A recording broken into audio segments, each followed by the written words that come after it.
What is going on, everybody? Welcome in to the reveal of the number 13 team in my power rankings heading into the 2024 NFL season, as today we are taking a deep dive into the Green Bay Packers. This team is one of the most interesting teams that we've gotten a chance to talk about in a long time in this series, in that, one, this was a total team of two halves last year. The first half, this team looked entirely mediocre, like they were a long way away from making any noise in the NFL. And then in the second half of the year, they flipped a switch, were genuinely one of the best teams in the league with signature wins against teams like the Chiefs and the Lions, leading up to a playoff run that featured the absolute dismantling of the Dallas Cowboys and then going to San Francisco and giving them everything they could handle.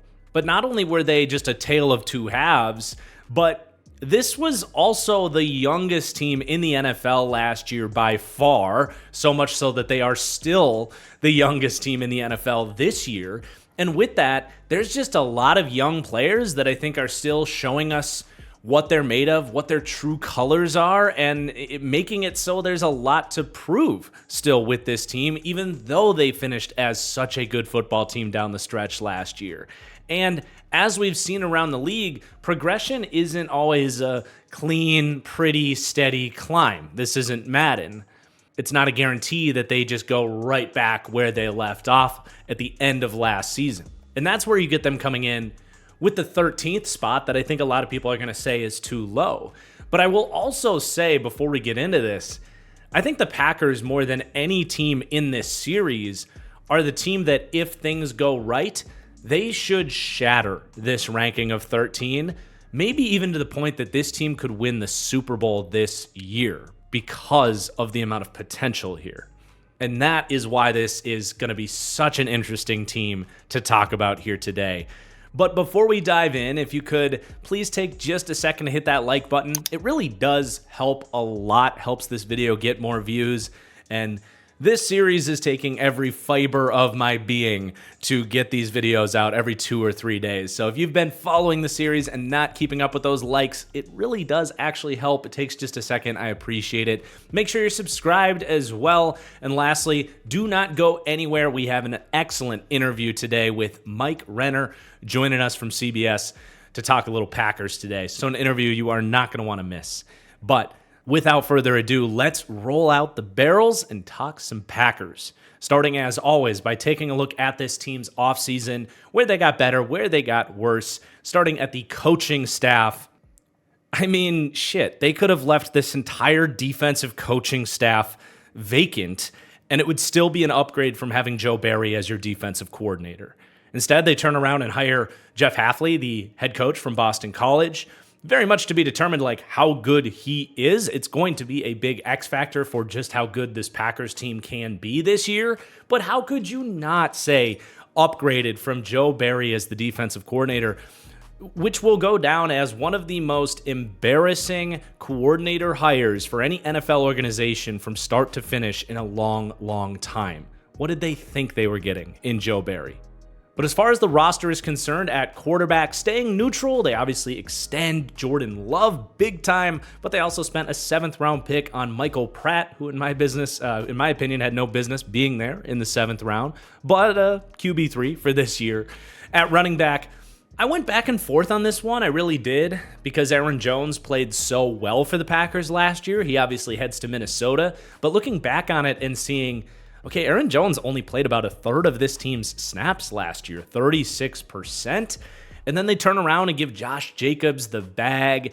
A big part of that decision was the durability and availability aspect, and they spent a 3rd-round pick at running back on Marshawn Lloyd. I did ultimately settle on upgraded at running back. You also have to factor in, yes, Aaron Jones was good, but every snap A.J. Dillon got for this team last year actively held them back, so there's a little bit of a push and pull there. I do think this running back room will be overall better than what they got from it last year, so I'm going to say upgraded. But then at tight end, some changing hands with tight end 3, Josiah DeGuara. one of the most puzzling third-round selections I can remember a team making in recent memory. He's gone. Tyler Davis comes back from an ACL injury, didn't play at all last year, but overall staying neutral at tight end. Wide receiver, no change at all, so staying neutral there. Offensive line, this is very much to be determined. John Runyon gets paid by the Giants. They also let Yosh Nijman leave. He's a backup tackle for the Panthers now, but was one of the better backup tackles in the league. And then they draft Jordan Morgan in the first round. Gives you tackle guard flexibility, slated to start at guard right now. How good he is as a rookie to replace John Runyon is going to determine if the offensive line is better or not.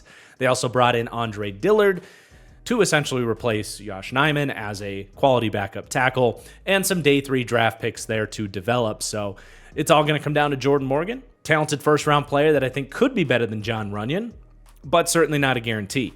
Then you look at the defense. Really not a lot of change up front, at least with the defensive line, interior, and edge. They are rightfully happy with that group and just didn't even touch it. At linebacker, though, I do say slightly downgraded. They cut Devondre Campbell and then are looking to get younger at that position. Edgerrin Cooper in the second round, and then out of complete left field, Tyron Hopper out of Missouri. I mean, can we just take the third round out of Brian Gutekunst's hands at this point? I mean, maybe the guy will be good, but that pick was like, what? Either way, a good veteran presence out and unproven rookie talent in. For now, it is slightly downgraded at linebacker. Cornerback was a really unique room to look at here because, number one, they traded away Rasul Douglas around the deadline last year. He played 38% of their snaps. And then they really didn't do anything but are counting on guys that missed a ton of time last year to be a big part of this secondary. Most notably, Eric Stokes, who only played, 2-3 games last year, 9% of snaps, former first-round pick, counting on him to be a starter. And even Jair Alexander missed a lot of games. They suspended him for going out for a coin toss like week 16 or whatever week that was. He only played 44% of their snaps. And hell, even the Kalen King pick was a unique one in the sense of a player that had a weird 2023 season that would have been drafted a lot higher based on his 2022 tape. So I am going to say depends on health at the cornerback room. If Jair misses a bunch of time and Stokes isn't available, this cornerback room will actually be worse than last year with a half season of Rasul Douglas. But if those guys are healthy, should be better as well. So yellow-coated depending on health for the cornerback room. But then the big focus for the Packers this offseason, the safety room, 7 players changing hands. They lose Darnell Savage, Rudy Ford, Jonathan Owens, none of which will really be missed at all. Shit, they might have beaten the Niners in the divisional round if Darnell Savage showed up in that game. But big additions. Xavier McKinney gets a monster contract from the Giants. And then they spent a second-round pick on Javon Bullard. And then stayed busy on day 3, Evan Williams and Keaton Oladapo out of Oregon State. This, to me, calls for that purple-coated, massively upgraded room that we only apply to teams that saw drastic overhauls. They go from one of the worst groups of safeties in the league to what should be a pretty good safety room, which shouldn't come as a surprise when they invested as much as they did in it. And then with the special teams, they did sign a veteran kicker, Greg Joseph, currently in a kicker competition, but either Durs Carlson figures out how to kick because he didn't as a rookie, or Greg Joseph takes the job. So should at least be somewhat upgraded, even though you're not really confident in either of those guys. Their kicker situation was probably the worst in the NFL last year. So overall, a very good offseason for the Packers. The arrow certainly feels like it's pointing up on this team even further. And, anytime your only downgrade is at linebacker, and even then it's a player that only played half your snaps last year leaving, and you spent a second-round pick there on a good player, you're sitting in a pretty good spot. So a tip of the cap to Gutekunst, where I used to think he was one of the worst GMs in the league. But the last few off seasons, I think he's shown he's got the chops for this and is actually doing a really good job building this roster for the Packers. But before we talk about the players on this roster, We are going to talk about the coaching staff here, how they rank and stack up against the rest of the league, and what this team is going to look like schematically speaking on both sides of the ball. And that starts with Matt LaFleur, who I think really had, in many ways, his breakout season last year. Of course, he's won a lot of games, and we've praised him for being a good coach up until last season, but was always really under the shadow of Aaron Rodgers. And last year, we got to see how he can develop a young quarterback, coach a young offense, and what he can do when he basically doesn't have a quarterback that's making a million checks and changes at the line of scrimmage. What does his offense truly look like? And man, it was beautiful. Matt LaFleur, I think, really ascended to offensive guru status, one of those sort of cheat code head coaches where he is truly elevating your offense. And I don't know how you can really argue with that based on the results from last season across the board.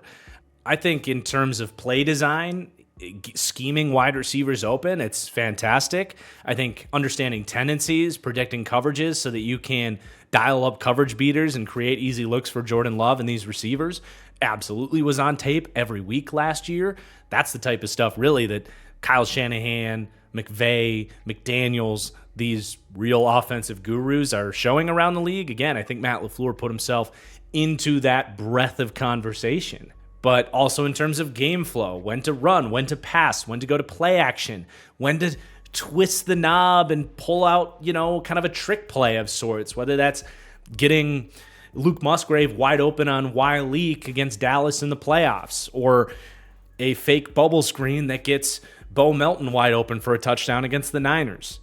He really does feel like that 12th member of the offense in there, feeling out the flow of the game and calling the right shots at the right time. I think from a leadership perspective, it was outstanding last year what he did with these young players, trying to show patience through some learning moments early in the year, paying dividends down the season. And I think the last hurdle for Matt LaFleur to clear as being a truly elite head coach is to get the defensive coordinator hire correct. Stood by Joe Barry a year too long. I think he did the same with his special teams coordinator a year ago. That has been an issue with Matt LaFleur, is putting the right staff around him, being a little bit too afraid to fire his friends. And I want to give him a little bit of a nod for moving on from Joe Barry. He easily could have looked at the last 6 weeks of last season and said, well, the defense played better. I don't really want to fire Joe. Nope. He had the foresight to say, this is not what we need. And we'll talk about Jeff Hafley and if he is the right hire, but I think making that change was very big of Matt LaFleur and another great sign that he is one of the best coaches in the league. So I have Matt LaFleur ranked 7th among NFL head coaches, might even still be climbing, and his prowess is very well reflected in my offensive coach rankings as well. I've got them 5th to 7th for pass game coaching and 9th to 12th for run game coaching. So very much near the top of the league in terms of offensive coaching. They do have Adam Stenavich, offensive line background, Kyle Shanahan background as well. Very well might be a name that eventually gets thrown into the head coach interview discourse, but it is tough to separate a guy like this from a guy really calling the shots in Matt LaFleur above him.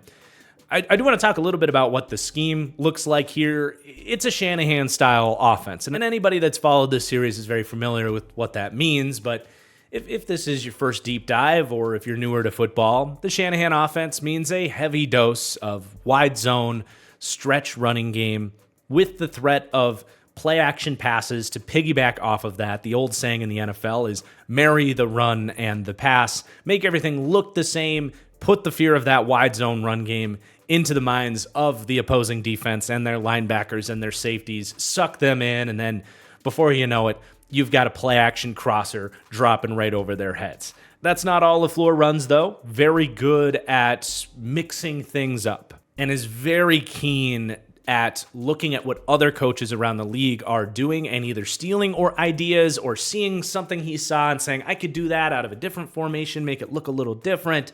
Really good at those little nuances of designing your offense. Has definitely taken influences from the RPO game that we've seen around the league.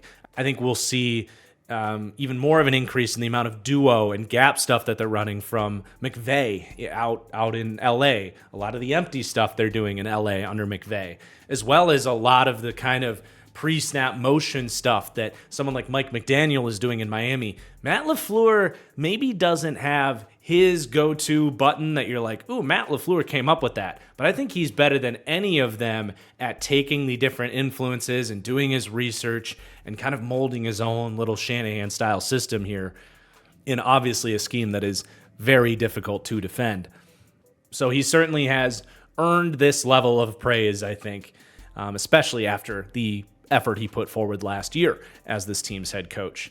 But the new defensive coordinator, Jeff Hafley, the reality here is we just don't know who and what Jeff Hafley is going to be as a defensive coordinator in the league. I can tell you that he seems very qualified. He hasn't given us any reason to believe that this won't work. It's just he's never been a defensive coordinator in the NFL, and he spent the last 5 years in the college ranks at Ohio State and Boston College, where it's not like they had a bunch of success at Boston College, but he's out there, with some of the worst talent in his conference. It's tough.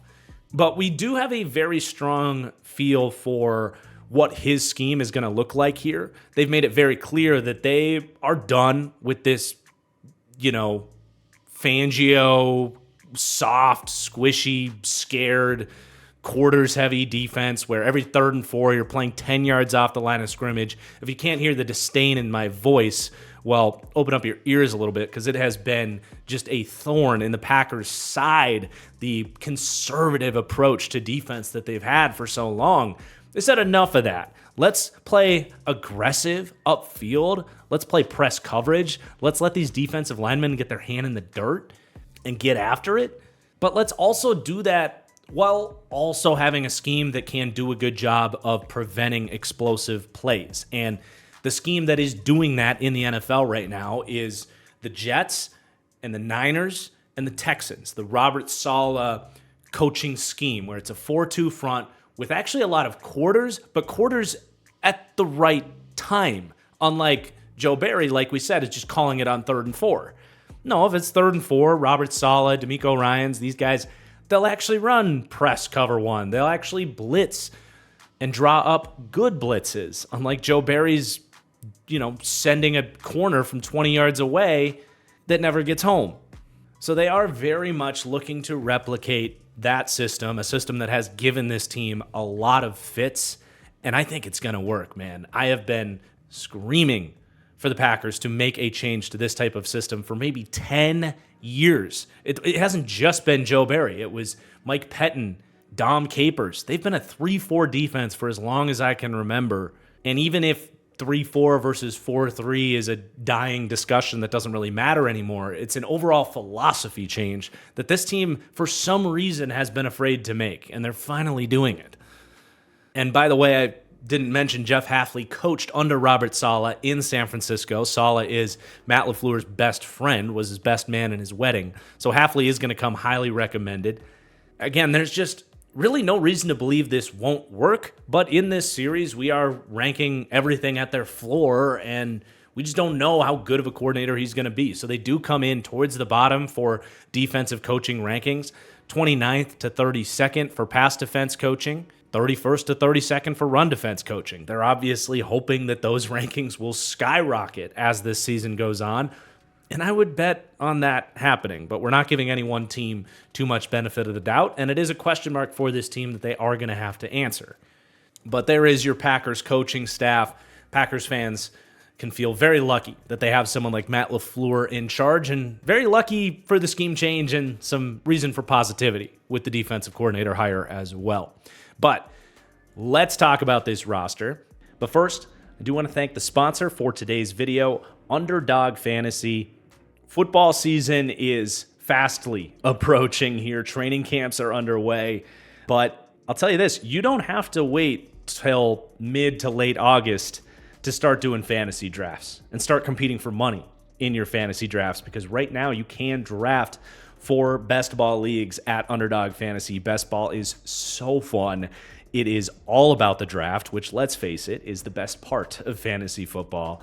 There's no trades, there's no waivers, there's no having to set your lineup every week. They will just retroactively set your highest scoring lineup based on the players you drafted here right now.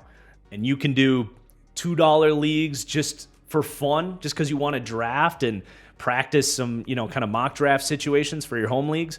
Or you can enter the big money leagues for a chance at huge winnings. However you want to play best ball, you can do it at Underdog Fantasy. You can also get ready for the weekly pick'ems, which in my opinion are the absolute best way to play daily fantasy and increased your interest in any given football Sunday or crappy Thursday night football matchup as well, maybe even more so with the former. But yeah, I love Underdog Fantasy. I'm super happy to be partnered with them.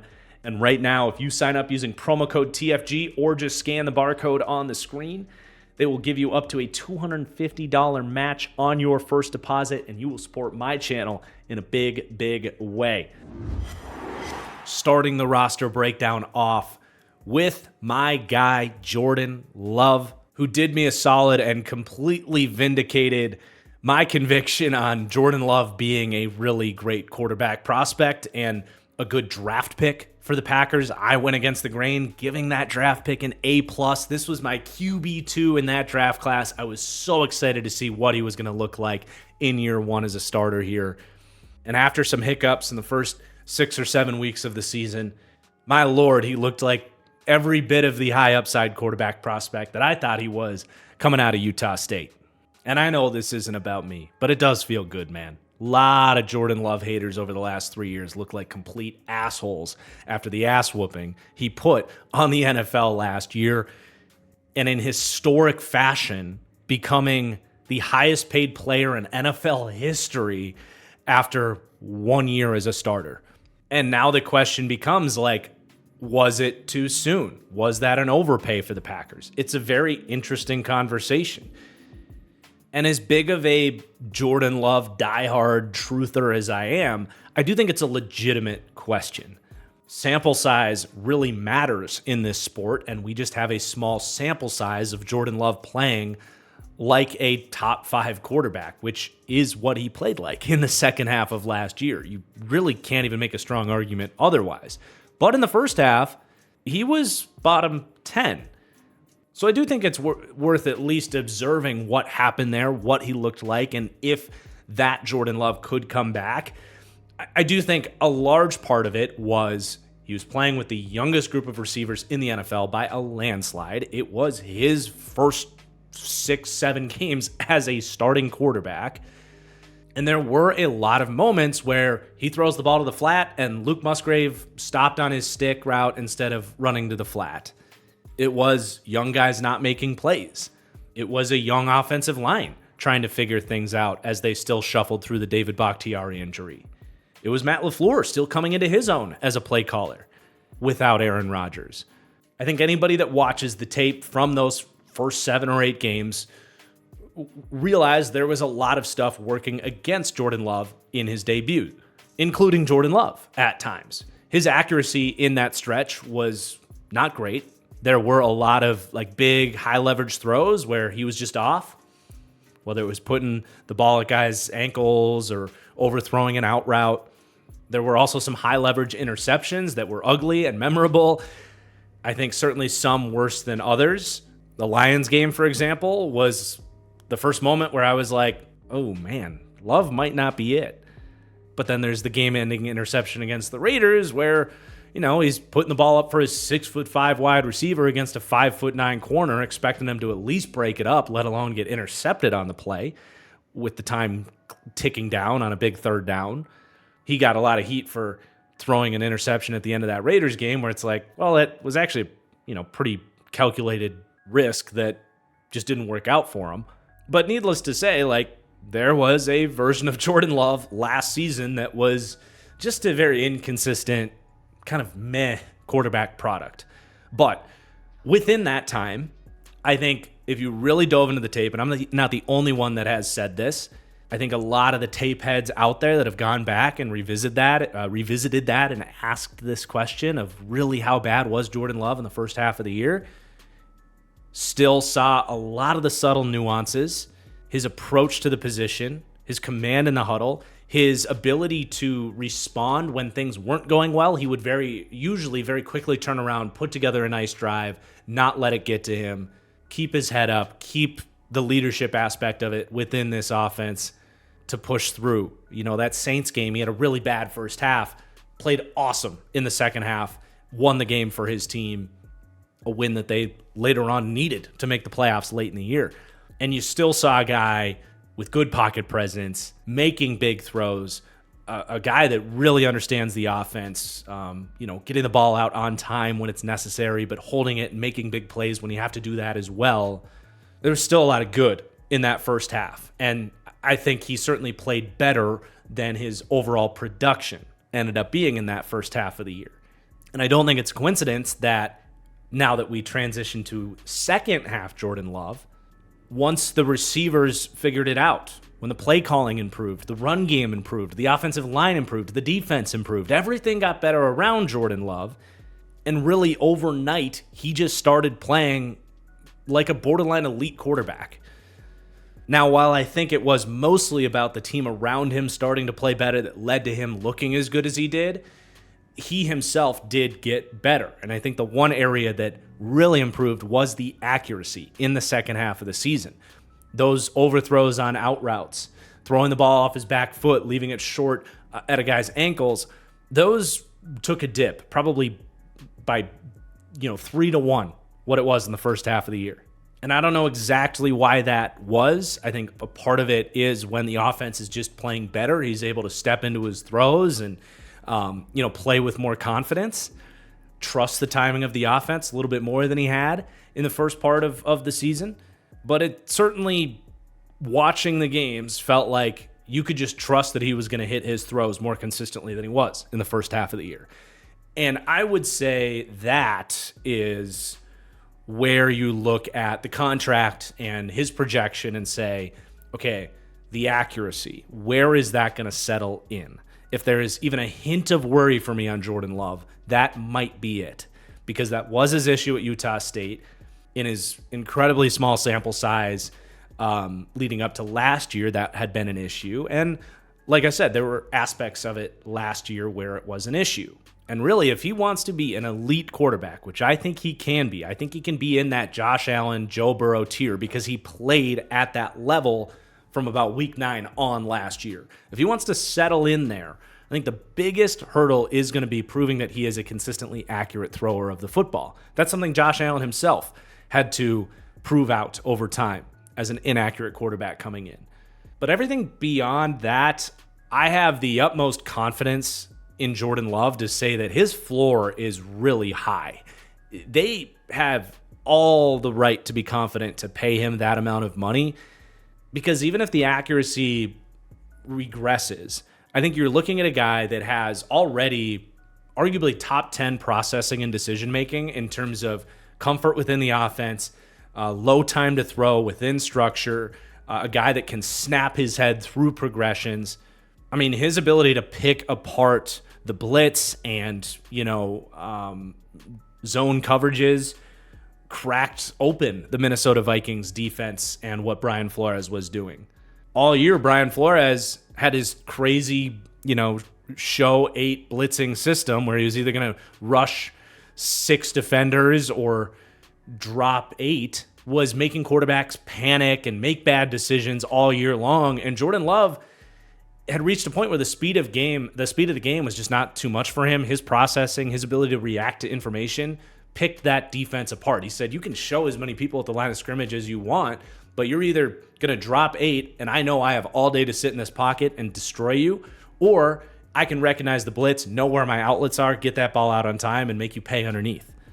That's a cerebral quarterback. You also see it at the line of scrimmage. He has complete control of the huddle and protections and adjustments. This dude's been paying attention to Aaron Rodgers the last few years. And then you stack on top of it my favorite trait of Jordan Love, and that is his pocket feel, his pocket presence. We spend so much time talking about this with high-end quarterbacks, but being a trait that can hold a lot of guys back, just having that easy, comfortable feel against the rush within the pocket. That sixth sense, supernatural eye in the back of his head type of trait where when the rush is coming at him, he can feel for that space in the pocket without looking at the rush, keep his eyes downfield, find escape lanes when he needs to, but also settle in and reset inside the pocket when appropriate. Or a lot of times this means buying time, drifting away from pressure, knowing where you need to get with the football, and then having the arm talent to complement that where you can throw the ball from 11 yards of depth still with accuracy.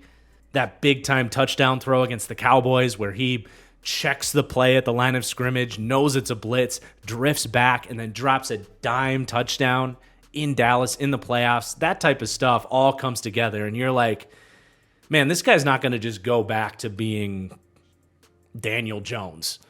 Yeah, he might have some accuracy stuff from time to time. Yeah, he might be a little bit over-aggressive at times, and those things might keep him out of the elite quarterback conversation. But I just firmly believe that the Packers aren't going to look back on this contract and be like, oh, we paid him too soon. He was not the guy we thought he was. And that's damn exciting. I really think the arrow is just only pointing up on Jordan Love. He gets an 82 grade from me, and that lands him as the 13th quarterback heading into the year, 12th in passing, but passed up by our guy Kyler because of the rushing ability. But the arrow is pointing up because he's already showed us a level of quarterback play that is way higher than what we're giving him here. He just has to go out and show that he can repeat that and sustain that and give us the sample size enough to say, okay, this is a superstar quarterback in the NFL. A top 5 guy that you expect to win a Super Bowl with. But this isn't all about Jordan Love. I think it's past time we move on to the other positions here. You do have to mention the backup room. You got Sean Clifford. I thought was way overdrafted. We haven't really seen anything from him. To me, Michael Pratt in the 7th round, sooner or later, is going to prove out to be the backup here. Probably not like week 1, but certainly by like next season. I liked him. Based on like the Aiden O'Connells and Jake Hainers who went in the 4th round a year ago, I thought Michael Pratt exceeded those guys as a quarterback prospect. So this team obviously has an incredible track record of drafting and developing guys, and someone to at least keep an eye on down the road, but they would probably turn to Clifford first because they seem to like him. But let's talk about the weapons here. This was a really exciting room last year. A lot of these guys stepped up, well exceeded our expectations for them last year. And even heading into this year, it's like, where is the ceiling on this team? What we do know is the floor is incredibly high. They have like 9 dudes to throw to. This is one of the most remarkable facts on the Packers. Outside of Tyler Davis, who returns from an ACL injury this year, there is not a wide receiver or tight end in this building that has more than 2 years of NFL experience. That's insane. So you're deep, you're young, you're cheap, which allows you to pay Jordan Love $55 million, but they are also remarkably diverse. The chemistry of skill sets between these guys is phenomenal, and the Packers are in a really, really good spot. Now, in terms of ranking this group where they sit right now heading into this year, like I've said, they still have a lot to prove. They rank out for me in a tier that gets them 19th to 24th in the NFL for weaponry, which is still a very respectable ranking in a league full of dynamic groups of weapons. But I think this group quite clearly has a chance to produce, let's say, a top 10 group of weapons this season. And it's also hard to quantify the width and depth of this group and how bulletproof they are to injuries. If 2 or 3 of these guys go down, they still have dudes they can trust. But let's go through them. I'm going to start with Jayden Reed because I look at him as the one guy that is not a rotational player in this group. I definitely would bet on Jayden Reed to lead all of these guys in snaps this year. I would also bet on him to lead the team in targets, probably receptions, maybe not yards or touchdowns, but he'll be in the mix. But he's their true slot guy, and he's their true like gadget, bubble screen, manufactured touch guy. So he has a defined role in this offense that really the other guys don't bring to the table here. And if he were to go down, that would be the one spot where they don't necessarily have a guy that can step up in that specific skill set. But year 2 for Jayden Reed after a really impressive rookie season. A lot of people thought this was an overdraft. I really liked Jayden Reed, was really excited about this pick because he brought a really high floor as a route runner from the slot, pretty sure hands, really good after the catch, brought a really high floor as a slot receiver in the NFL. But at Michigan State, he actually was one of the most efficient deep ball receivers in all of college football that year, but it's not like Michigan State had this prolific deep passing game. But on a per-target basis, he had Tyler Lockett vibes in terms of a smaller receiver that can still get open deep, but has really nice ball tracking and ball skills to win catches that you wouldn't expect from his skill set.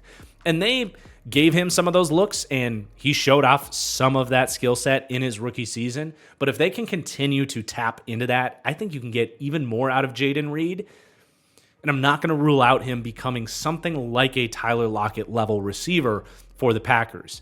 I think the safe bet is he's more of like a Curtis Samuel or a really poor man's version of Deebo Samuel for this Packers team, just because those vertical looks came in flashes, but that's a pretty nice worst case scenario for a guy like Jayden Reed. Okay, then you got Christian Watson, another fascinating conversation where the upside, the speed, the explosiveness that he brings this offense is inarguable. And if you're watching this video, you've probably seen Christian Watson pull away from an entire defense on a deep cross, or burn dudes down the field, or moss defenders and make big catches with his 6'5" frame. When he's healthy, when he's focused and he's on, he's awesome. He's a unique skill set to draw like a direct comparison to because he is so fast at his size. But he himself has the theoretical upside to be something like a Mike Evans, maybe turned down about 10%. I don't know. Like I said, he's a unique player, but the point is he has a chance to be a really high-end dangerous weapon for this Packers team. But two things on him. Number one is he's just been streaky. He goes on these runs, like these 5 or 6 week runs where he plays like Randy Moss, like elevating over defenders, catching everything, making tough sideline catches, making tough catches over the middle, getting just nailed in traffic on a dig. And those are often the weeks where the Packers pass game looks and feels the best. But then he's also had these stretches where he's got drops and not using his size. We mentioned the interception that Love threw against the Raiders, trusting Christian Watson at 6'5" to at least not let 5'9" Amik Robertson jump over him for the interception, and Watson's not there to contest the ball. So that's why I like comparing to Mike Evans is really tough, because when he's on, he kind of plays a little bit like Mike Evans at times, maybe even a little bit more speed. But he's off a lot more than a guy like Mike Evans. So hard to know exactly what that's going to mean moving forward, and if he can now in year 3 establish more consistency when he's out there. But the other side of this is health. He's missed about half of his games since entering the NFL. That's not great, Bob, but the Packers do seem to feel like they've pinpointed the reason for that. They sent him to a hamstring specialist, and they discovered a muscle and weight discrepancy from his left and right legs. This is the same thing that Alvin Kamara dealt with. They fixed it, and he was able to stay healthy last year. And it makes sense. I'm not a sports doctor or anything, but if one leg is doing the majority of the explosiveness and yada yada, the other leg is going to overcompensate, and that hamstring can flare up. And if they've gotten to the bottom of this, him being available 24/7 is going to be a complete game changer for the Packers and for Christian Watson to hopefully have the confidence to be the best version of himself, snap in, snap out. We'll see, though. Reason to be optimistic, reason to be pessimistic, time will tell on him. But they don't need Christian Watson necessarily. As I mentioned, they're bulletproof to if he goes down. We saw that last year. You have Romeo Doubs, who I think is a very good wide receiver 3. He's the only guy here that I don't put the up arrow on just because I just don't know that he's ever going to become more than what he's been, because I just don't trust his ball skills. He, like Christian Watson, goes on these runs of catching everything and then can go on a run of drops and letting just the slightest contact deter him from making a tough catch. Theoretically, that's something that could improve, and there's still that creeping thought of young Devontae Adams that dealt with a lot of this stuff. Look, from a route running, foot speed, release off the line of scrimmage point of view, there is something to be said about the fact that he does kind of move like Davante Adams. Obviously, I said I'm not putting the up arrow on him. I'm not betting on that happening. But is there a 5% chance that he takes that year 3 leap like Davante Adams? And he's like a legit do-it-all number 1 Z wide receiver? I mean, maybe. For what it's worth as well, Dobbs was this team's best wide receiver down the stretch. And what he did in the playoffs against the Cowboys, even in that Niners game, man, he shows a lot of good, but he's had some ball skill stuff that has held him back as well. All right, then you have Dontavion Wicks, someone I was incredibly wrong about as a rookie coming out. I did not like this draft pick. I banged on Brian Gutekunst for it. Thought there were better wide receivers. Boy, was I wrong. This dude stepped in as a 5th-round rookie and just looked like a seasoned vet. And he's kind of their physical presence. They've got a lot of athleticism with the guys we've talked about so far. Not that Wicks is a really bad athlete, but he's more of their banger. The best run blocker of the group, the most the hardest to get down after the catch in this group because he's got strength and contact balance. Definitely the most reliable pair of hands at this point in terms of trust throws from Jordan Love, winning a contested catch over the middle, knowing he's going to get hit. That's the first thing that comes to my mind with Dontavion Wicks, but he really impressed from a release and route running perspective as well. That was the one thing that I saw, at least from his Virginia Tech tape, was his lower half springiness. He doesn't have great top speed, but he did flash a really nice release at the Senior Bowl. I didn't see the routes down at the Senior Bowl, but the explosiveness in his lower half is there to set up some of those route breaks and create some separation. There's a lot to like here in Dontavion Wicks, and he's got some truthers out there that think he's going to be this team's best wide receiver this year. I'm not going to quite go that far, but he is one of the best wide receiver 4s in the league as we head into this season, and we're still very much learning like what the ceiling could look like on him. And it's not even done there. I like Bo Melton, especially as a wide receiver 5. Like, are you kidding me? That's great, but this dude had a ton of speed coming out. I wasn't super surprised he fell to day 3, but he ended up going, 7th round to the Seahawks. He didn't make the team. He has a skill set there that can work in the NFL, and that clearly showed the second he kind of got on the field. And there was a couple weeks last year where he was the best wide receiver that week for the Packers. And when Christian Watson isn't available, he's your speed. He's your take the top off threat. So if nothing else, as an insurance piece, as a wide receiver 5, that's awesome, but he himself kind of has some upside that hasn't been fully tapped into yet. Put the up arrow on him as well. Malik Heath, Samori Toure have also gotten some snaps for this team and made the occasional play. It's a remarkably deep group of wide receivers, and a huge tip of the cap to Brian Gutekunst for finding all these guys. All of them drafted by the Packers outside of the first round, except for Bo Melton, who they found kind of on the scrap heap. Effectively, in a lot of ways, a 7th round pick because he hadn't seen the field yet after not making the Seahawks. But there's your wide receivers. All right, now we get to talk about these 2 tight ends, one of the more interesting young tight end duos in the league. Probably the most interesting young tight end duos because it's not like there's that many of them. But I loved them double dipping on these 2 players specifically in the draft last year because their skill sets are so complementary. We saw a lot of moments last year where these guys were able to coexist and make an impact within their roles for this offense. And you got Luke Musgrave, the 2nd round pick, Tucker Kraft, the 3rd round pick. But Musgrave is the athlete, the field stretcher, the guy that they love to just run up the seams so that he can be a clear out on a dig because he has the speed to get vertical. And, if it's cover 3, that middle safety has to follow him. And then you're wide open over the middle of the field for that dig route to any of these wide receivers that want to run it. But there's plenty of other ways to use him as well. He's a great guy to come in and get lost off of play action because he can just teleport away from linebackers. His speed's a real deal, and they really began to tap into it once he got healthy in the second half of his rookie season. The knocks on him are he's not the best overall blocker, which is fine because they have Tucker Kraft here to do that, but also just the overall ball skills have just been fairly inconsistent. If he's going to really reach his upside, which I think is something like a top 10-ish tight end in the NFL, I don't think that's crazy with his traits and where he was drafted on this team. But if that's going to happen, he's got to be someone that Jordan Love can trust in a big spot to outmuscle a linebacker, use his size advantage on a safety, or just not drop the ball if he's wide open. So hit the jugs machine, keep at it. Arrow should absolutely be pointing up on Musgrave, but then Tucker Kraft is right at his hip pocket, pushing him for that starting job.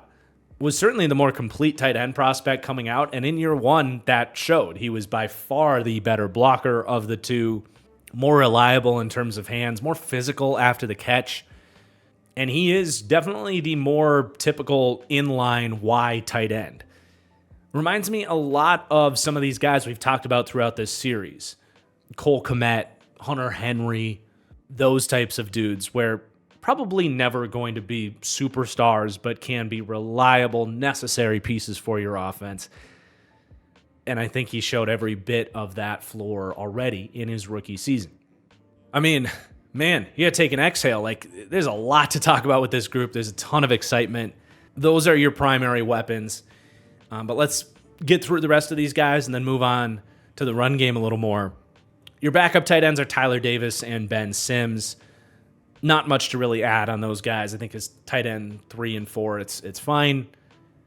But then for the running backs, you do have some stuff to talk about. You bring in Josh Jacobs and draft Marshawn Lloyd in the 3rd round, and you have A.J. Dillon. Jacobs is obviously super talented with the ball in his hands, but not the fluid athletes that's going to go out and run a bunch of routes. And he's had a lot of drop issue stuff throughout his career. So just hurts his overall consistency, but he's definitely a dangerous weapon on screens and dump downs. And I think will be their primary 3rd down back, just because I think a big reason they made this switch from Aaron Jones to Josh Jacobs is they want to have that more true 3-down type of guy out there. That's just my spin on it. But they do obviously bring in the explosive Marshawn Lloyd. He is certainly going to be a nuisance in the screen game. Really dynamic player out in space, but has to clean up the drops and has got to learn how to pass protect. And until he can kind of earn reps there, I actually wouldn't be surprised if A.J. Dillon is the first guy off the bench as the receiving back.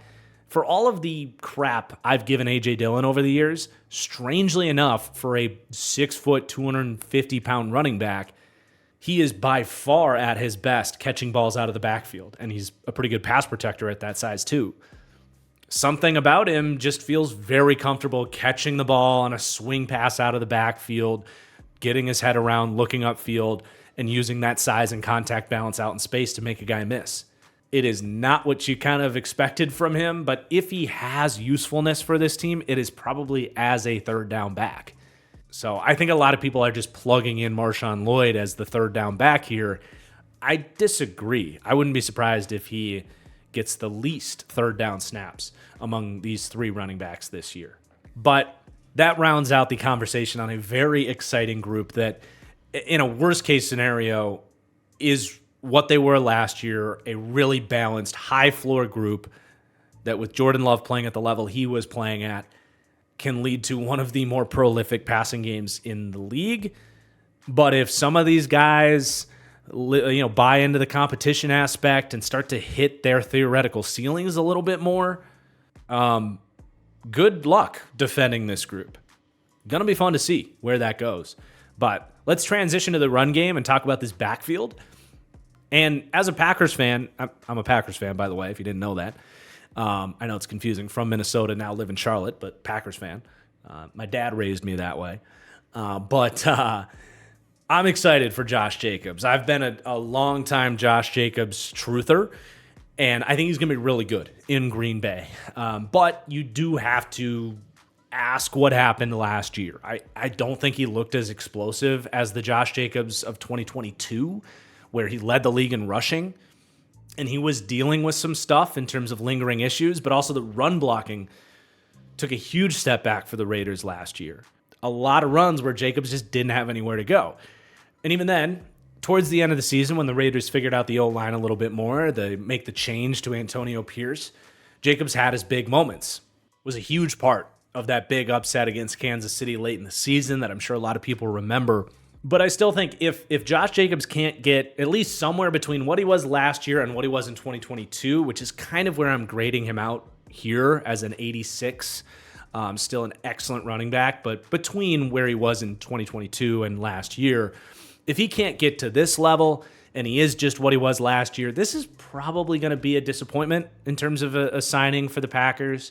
And I don't think you can rule that out, but I definitely lean more towards he's going to be really good here and get back to form, at least for the most part. He's only 26. They literally signed him because they felt so good about his durability and projection moving forward. And it just seems really early to say that he's just lost everything that makes him special in terms of the power. I think has arguably the most underrated jump cut in the NFL for running backs. Not just that ability to make a guy miss with a juke, but that ability to change lanes. And I've seen people say he's not a good outside zone run fit for the Packers. They obviously run this Shanahan-style wide zone offense. Well, it's very rare that you have a running back that is too slow to get to the corner on outside zone. I mean, hell, James Conner did that very well for the Cardinals last year.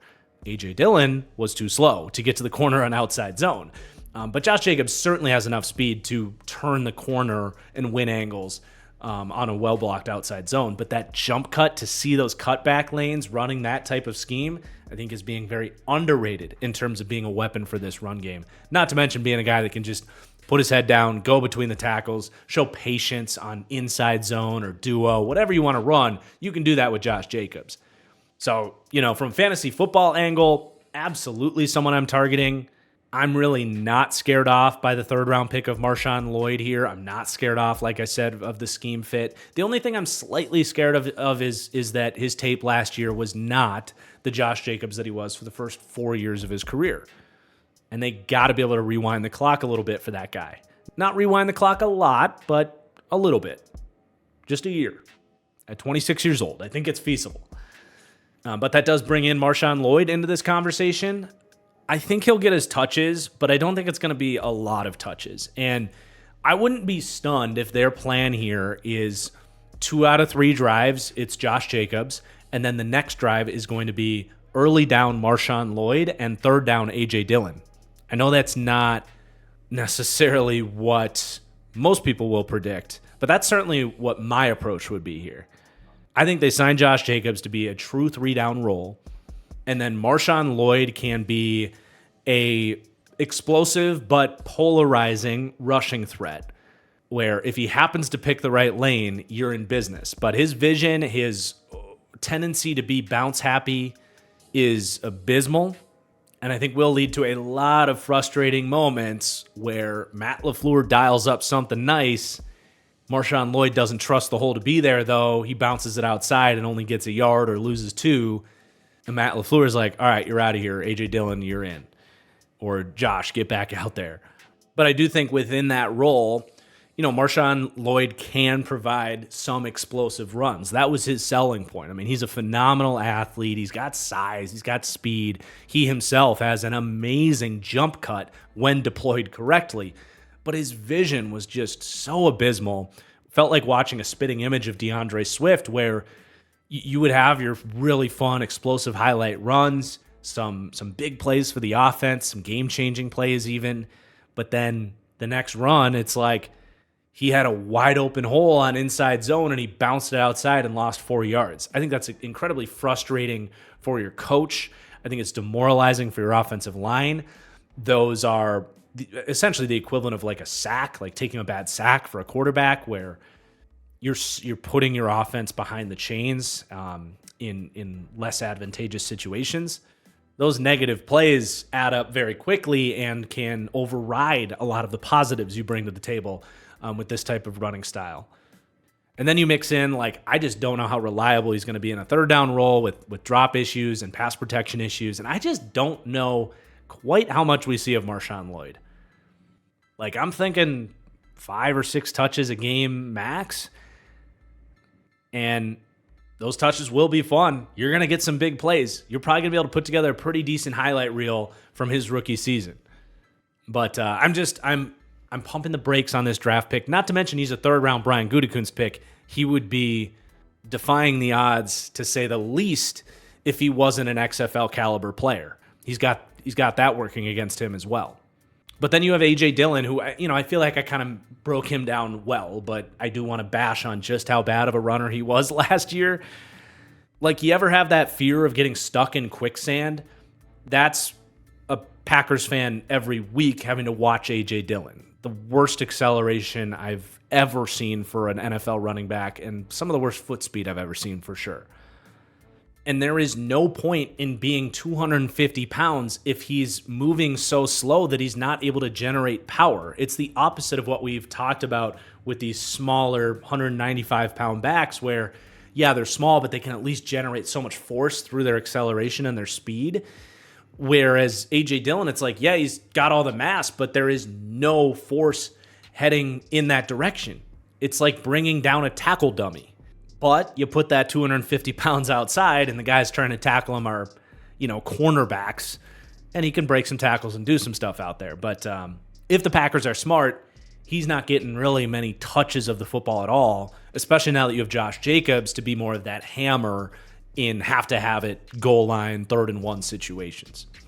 And then you also have Emmanuel Wilson, who made the team undrafted last year, probably the guy they want to give carries to ahead of A.J. Dillon if you have some injuries to a guy like Jacobs and Lloyd. But I do have the running back room ranked with a B grade, 6th to 12th in the NFL, and it should be a pretty effective, fun group to watch, even with the criticisms on guys like Lloyd and Dillon. Not much to say in terms of the quarterback run multiplier. They will tap into it occasionally. Jordan Love is, I would say, an above average athlete, but it's not a focal point of this offense. They'll more just do it to keep teams honest, mix in a read option maybe once every week or two. So you get a little bit of a boost there, but really not much worth talking about beyond that. But let's talk about the offensive line. Another pretty young group for this team with some unproven assets here. But they do rank out pretty well. They're my 17th to 18th ranked offensive line with a B- grade overall, but much more oriented towards pass blocking than run blocking. They actually rank 4th to 7th for pass blocking, so really well there. 23rd to 25th, though, for run blocking, well below average. But let's go left to right. Right now, it does seem like Rasheed Walker is set to win the starting left tackle job. There was some question about kind of what their best 5 was going to be when they drafted Jordan Morgan, who's a guy with positional flexibility in the first round. And by all accounts, Rasheed Walker has continued to impress and is going to be their week 1 left tackle. Had a really nice sophomore second season for the Packers and is kind of a fascinating 7th round pick because it was a bit of a surprise that he had fallen that far. If you go back a year before his draft year, he was like a way too early mock draft first round pick kind of guy. And then his senior year at Penn State was really rough. Not like truly horrible, but a lot of holding calls and just pass block losses that you weren't expecting for a guy that was supposed to rank that high. Then he skips his workouts and teams were just kind of out on Rasheed Walker. So he falls to the 7th round, but he is a traitsy guy. We don't have the testing numbers on him, but he's got good size. He's got good enough length and, is a pretty solid athlete as well. And very quickly, after getting the opportunity to really start last year in place of David Bakhtiari, he very quickly made it look like a guy that got overlooked in the draft process, that people were overreacting to that senior season. Should have gone back the year before maybe. And ultimately, I think that's how the Packers are looking at Rasheed Walker. Not that he's proven himself as a franchise left tackle or anything. In fact, they took Jordan Morgan with the option for him to be the left tackle. But if the work ethic is there, if the drive to get better is there, and he continues to play well, why shake things up? He was a top 15 pass protecting left tackle last season, which was, again, very much a surprise. Run blocking, on the other hand, he hasn't quite figured that part of the game out yet. And I don't think his play strength is all that good. So I'd love to see him hit the gym and put on some real functional strength this offseason if he's really going to settle in as a long-term starter for this team. But you definitely see pretty quick feet. I think his hand placement's pretty good. Got some stuff to work with. He's still definitely trying to defy the odds as a 7th-round pick that can come in and prove to be like a franchise left tackle for this team. I think he's a good bit away from establishing that. But you can feel pretty solid about what he showed you last year and feel pretty good about him heading into the year as your left tackle, even if that comes with just an inkling of doubt that he can do it again. So we'll see there. But at left guard, you got your best player, Elton Jenkins. Not a ton to say about him. I mean, he's a monster, top 10 or so guard in the league. Positional flexibility, he's played tackle, played center in college. And they have the option, like, if Walker sucks, having that in your back pocket of like, well, we know we can at least get a high floor tackle in Elton Jenkins is nice insurance to have there, but they like him at guard. I mean, that's his best position, plus athlete for any sort of run scheme you want to ask of him. Great size and anchor as a pass protector. He's awesome. Then you got Josh Myers at center. To this day, a big reason I like to throw shots at Brian Gutekunst is because I just cannot comprehend the thought that an NFL GM took Josh Myers over Creed Humphrey. Maybe the best center in the NFL now with Kelsey retired. But once you get over that, if you can get over that, I don't think you can. But once you look past that, Josh Myers has been an okay center for a day 2 draft pick. That's really the best you can say about him. He's tough. He's smart. He's gotten much better at picking up blitzes and stunts and stuff. That was an issue for him early on. He's got really no true deficiencies in terms of athleticism or play strength, but they're not great in either department. He's just okay. And they're hoping he's probably their weak link this year. In a best case scenario, he is. If Josh Myers is your worst offensive lineman, you're sitting in a pretty good spot. But I do think with him nearing the end of his rookie contract, he's probably a player that they are set to let leave and reinvest in another offensive lineman here, barring some miraculous growth from him. Then you go to right guard. That's where you got Jordan Morgan, your first-round pick this year. Making the transition from tackle to guard should work out. He's got plenty of size. In fact, his arm length didn't quite clear that 33-inch threshold that teams look for. I think he was like 32 and 7/8 inches. I liked his tackle tape a lot. I think he's got great foot speed in terms of left to right agility, enough depth in his dropbacks, his kick slides to protect the corner, but also the recognition and foot speed to cut off inside moves as well. He anchors really well. He's got a good reaction time against the bull rush, even if a guy wins that inside leverage because he's got shorter arms. He resets and anchors really quickly with good technique and a firm base. He was the only guy from a technique standpoint that I watched actually slow down Latu. I think that said a lot as well. So a lot to like, just not the traitsiest dude overall. The transition to guard, I think, should go pretty well, but that's always a question mark. It's not Madden. You can't just flip them inside and it just works miraculously. There's been guys around the league that teams have thought, oh, shorter arm tackle, he should be just fine at guard.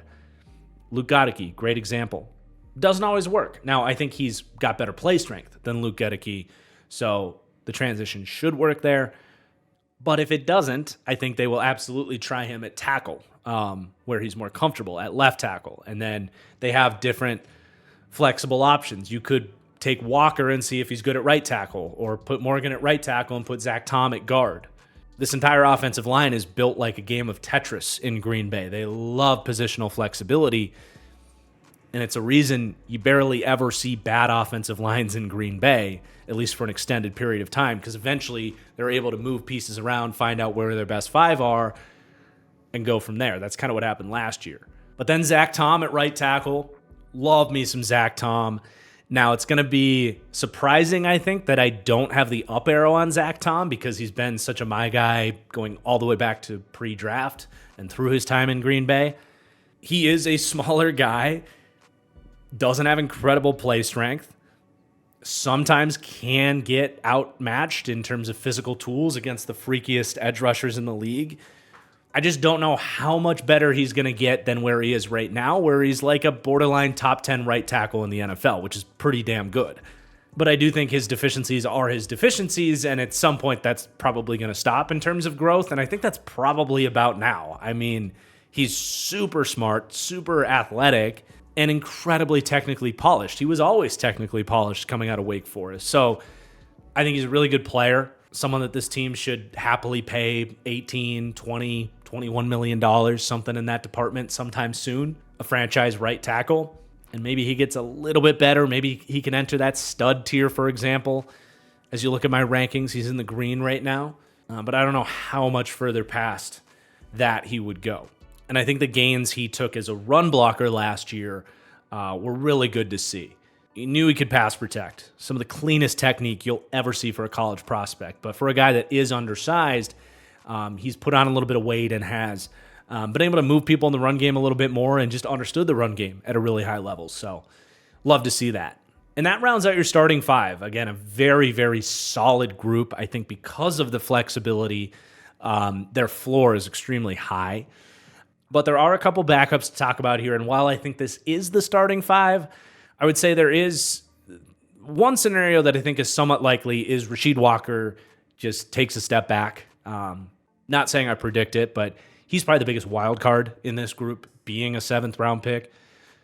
But if he's really struggling, I think you have a couple of backup options to keep an eye out for. Number one is Andre Dillard. Got a big contract in Tennessee last year, a former 1st round pick that just got beat out by Jordan Mailata, essentially. Hard to blame him for that. But he did really struggle in Tennessee, so much that they cut him right away. But he's absolutely the Packers type. Very similar to Jordan Morgan, where he's not the most strong or physically gifted guy, but really nice overall technique. Zach Tom, same deal. Andre Dillard is very much that type. And if he's going to bounce back, I think Green Bay is probably the place for him to do that. So I like that signing. Kind of the post-hype, post-paid in free agency signing that has worked for a lot of teams around the league for a variety of different players. I think the process is sound on that signing. So if Walker struggles, I think they have a decent floor backup in Andre Dillard, who is ironically the highest drafted player on this offensive line. But the other guy is Sean Ryan. A lot of play strength, tackle convert, ended up getting in the mix a little bit last year and was hit or miss. You're not counting on him, but wouldn't be too surprised if he was an emergency backup type of guy that they ended up plugging in as well. And that would be as a guard. Beyond that, Travis Glover and Jacob Monk were more developmental day 3 draft picks. And Royce Newman has, unfortunately for Packers fans, played a lot of football here, but I think is half the reason Aaron Rodgers wanted to leave Green Bay, because they felt like it was okay to spend a 4th round pick on him and start him for 2 years. But yeah, good group, much better in pass protection than run blocking. Again, ranks out pretty much average by NFL standards, 17th to 18th in my O-line rankings. But let's put the entire picture together here and rank the offense as a whole. So they came out as my 12th overall offense and incredibly balanced. 11th in passing game, 12th in run game. And what's exciting is they could easily shatter this. So much youth. The one veteran player they really have is Josh Jacobs, and even he's a little polarizing. I mean, if he gets back to 2022 Josh Jacobs, not only is the passing game have the upside to exceed the 11th ranking, but the run game has the upside to exceed the 12th ranking. And just, for the youngest offense in the league by far, ranked at their floor to come in 12th, that's kind of says it all right there in terms of where this could go. But there's a whole nother side to this picture of excitement for the Packers. There's not just crazy upside for the offense as we look at this defense without, showing our hand too much on all the different guys we got to talk about here. There is a boatload of talent on this Packers defense that you can make a very strong argument has been the most underachieving unit over the last 3 years due to Joe Barry. So a lot of excitement here. Let's start with the defensive line, which if you're a Lions fan or a Vikings, Bears fan, if the potential of this group doesn't make you shiver a little bit, you're not looking at this correctly. This is easily one of the most talented defensive lines in the league that now gets to play in a system that is attacking, aggressive, and allows these guys to put their hand in the dirt and get upfield. And before we even see what a better system fit for these guys can do for this defensive line, after another year of growth for Devonte Wyatt, another year of growth for Lucas Van Ness, Rashawn Gary, a year recovered now from his ACL injury, Carl Brooks, a rookie last year that showed some flashes.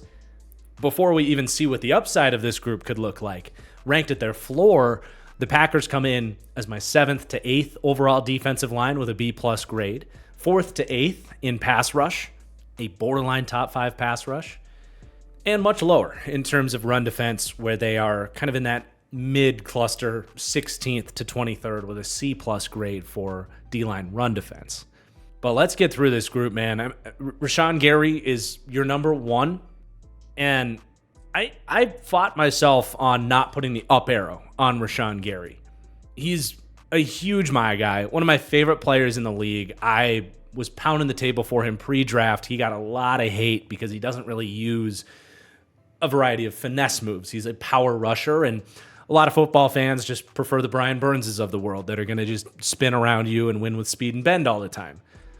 Reality is, the majority of the best pass rushers in the league win with power first and then build off of it elsewhere. And to this day, I will say the big knock on Rashawn Gary is you wish he did have a couple other counter moves and ways to keep guys honest, whether it was a spin move or a cross chop or whatever.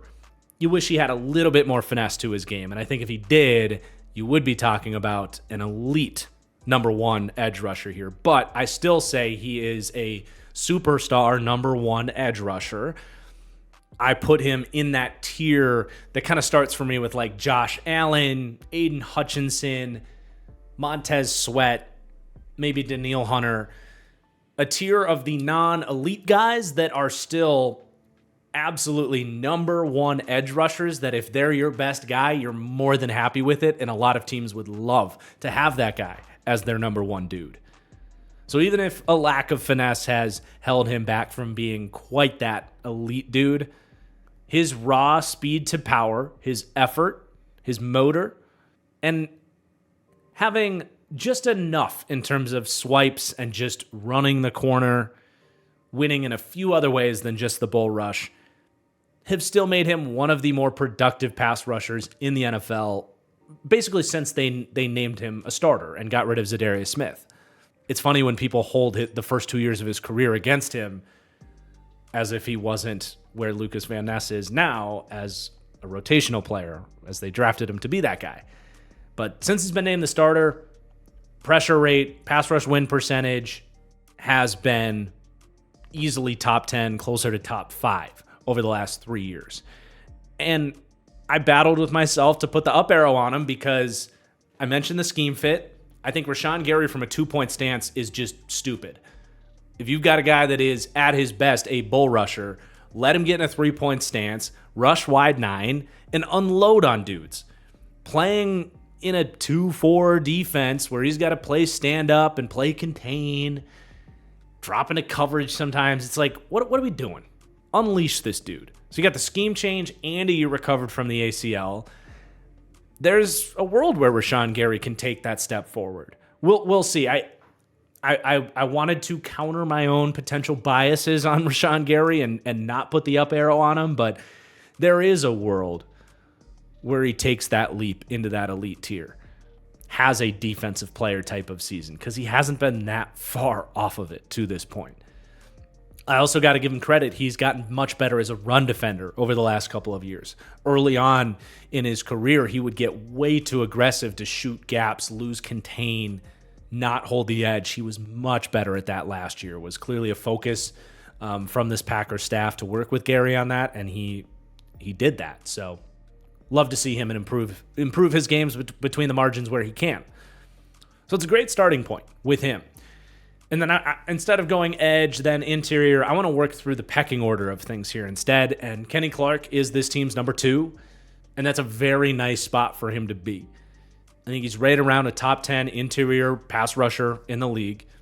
he's been a little bit streaky. That's been the one kind of criticism on him. And that showed up last year. First half of the year, I don't know what it was, if he just wasn't motivated playing on a team that wasn't winning, or went on a run of getting double teamed too much, production fell off, and then teams stopped double teaming him. If it was because Gary was in more of a part-time role, or if he was banged up. But whatever the excuse was, the first half of the year for Kenny Clark, it was like, where the hell is Kenny?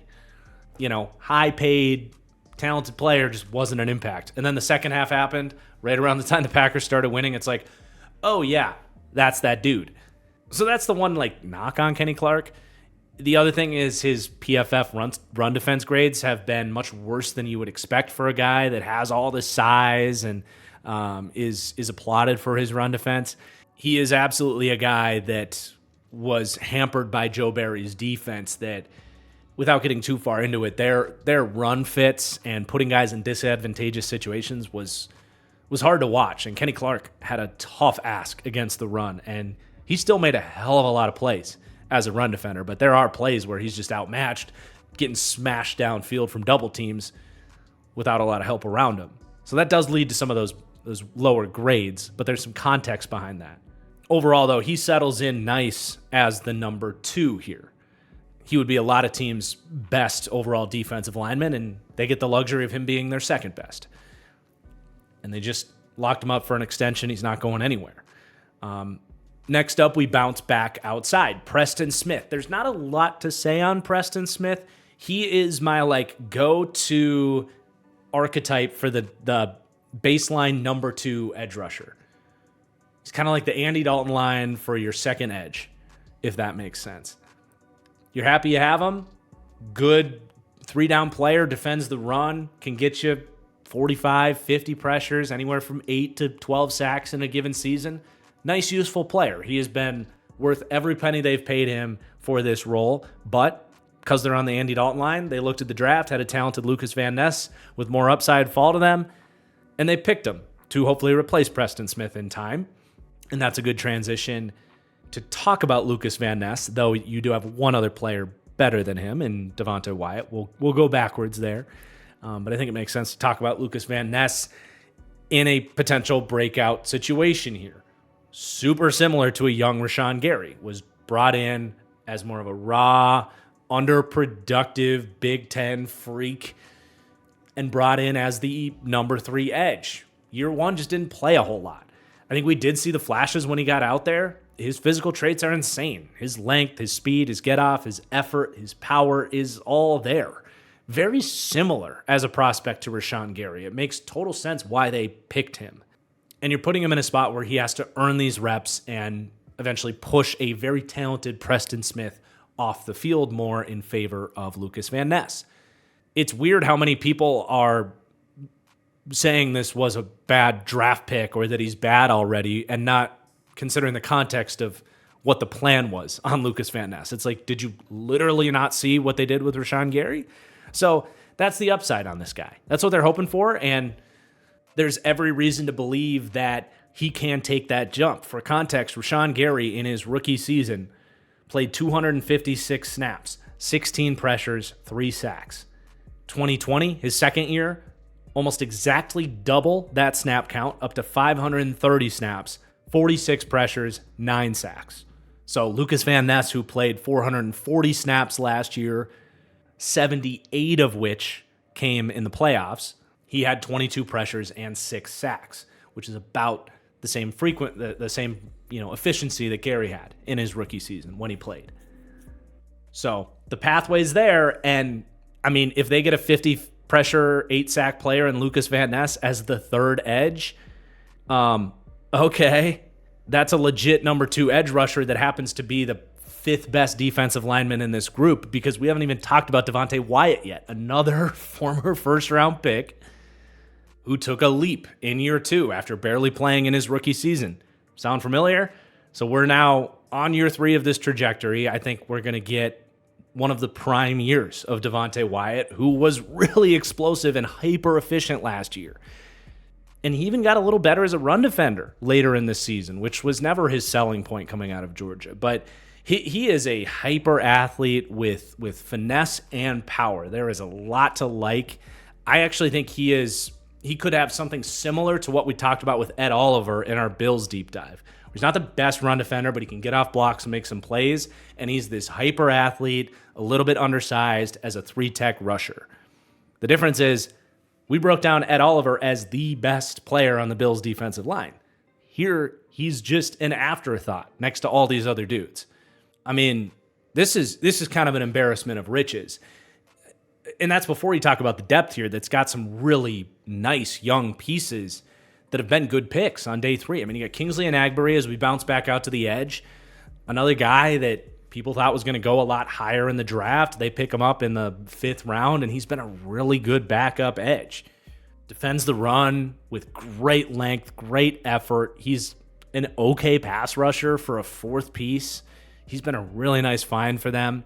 And then you go inside, you have TJ Slayton, who's been their nose tackle a lot of the time. He's been okay, a big space-eating dude. Has not been bad.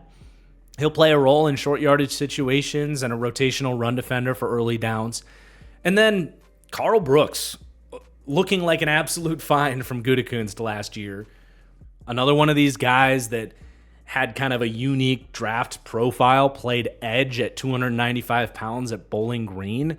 But they take him to slide inside, and his skill set translated really, really well. Carl Brooks had 30 pressures, 4 sacks, many of which coming in big moments down the stretch in those big games. PFF rush grade at 70, and he's in the perfect role, right, where you don't need him to start. You just bring him in occasionally, let him get after the quarterback. I'll go back to that term, embarrassment of riches. This is a really fun group. Colby Wooten was a 4th-round pick last year. Didn't show too much in his rookie year, but the occasional flash as a rusher, another converted edge type, weird tweener type. They kind of just took 2 of them with him and Brooks ended up being the better player, drafted a few rounds later. And Brenton Cox, another guy that, people thought he was much better. He had a bad workout, fell in the draft, ended up getting him as an undrafted free agent. Probably not going to play much, but wouldn't mind seeing what he can do. 7th-round pick in Jonathan Ford on the interior D-line as well. But, it's a really exciting group, man. And if you talk about Super Bowl upside for the Packers and this defense, being really good this year, I mean, it's reminiscent of like Cleveland last year where they go from the soft, squishy quarters defense, get a real coordinator that wants to attack, boom, best defense in the league. I don't know that they quite have that, dudes. They don't have Myles Garrett here, but similar type of story that you could see in Green Bay. And even from a run defense perspective, it reminds me of like Cleveland's defense or the Jets defense, the Niners defense, the Cowboys defense, where they are a little bit lighter against the run. You wouldn't say they have the best D linemen for run defense, but they compensate for it by loading up the box, oftentimes slanting guys up front, just leaning into their athleticism a little bit more, letting these guys play fast. And this is already like a solid group in terms of run defense, but even in that regard, I think things can improve because this Packers run defense has been an eyesore for 5 years now. Definition of insanity is doing the same thing, expecting different results. At least they're mixing things up here and can maybe see some improvement there. But let's get to the next level of the defense with the linebackers, and it's not necessarily as exciting here. There's still talent and upside with this linebacker group, but they certainly do not rank nearly as high as the defensive line. In fact, they rank near the bottom of the league for me, 30th for overall linebacker with a C- grade, 26th to 31st in terms of coverage, and 27th to 30th in terms of run defense. And that starts with Quay Walker. And, I get into it with Packers fans on Quay Walker because they think he's the next best thing since sliced bread out here. But he's fine. He's like the 45th best linebacker in the league here in year 3 after being a first-round pick, which makes him like an average number 2 linebacker. And he's obviously the number 1 linebacker now for Green Bay with Campbell leaving. He's going to have to step up in year 3, continue to get better. And Packers fans love to tell me that I'm just afraid to detach myself from my draft take on Quay Walker and that he's actually good. And I would so love for that to be the case. And every time I load up Packers film, I have an extra, tilt of the eyes towards Quay Walker because I just want to see what all these Packer fans are saying is so great about Quay Walker. And it's like, he's so as a linebacker. I don't see the crazy athleticism that the Packers presumably drafted him for as a first-round pick. You do see that when he blitzes. That's about it, and I'm excited to see him blitz more in this system. I'll give him that. I wish Joe Barry blitzed him more. But from a run defense perspective, he is longer, more athletic Blake Martinez in the sense of he's incredibly conservative, lets everything come to him. And even when he decides to choose to be aggressive, he often guesses wrong, blows a gap, finds himself out of position. In terms of breaking down his read keys, reacting quickly, and being a high awareness, high IQ linebacker, it's just not there. He is really good at shedding blocks. I will give him that. In a league where a lot of linebackers just cannot engage with offensive linemen and get off blocks, Quay can do that, which is a nod towards his upside, but it doesn't lead to production, and it doesn't lead to production around the line of scrimmage and in the backfield.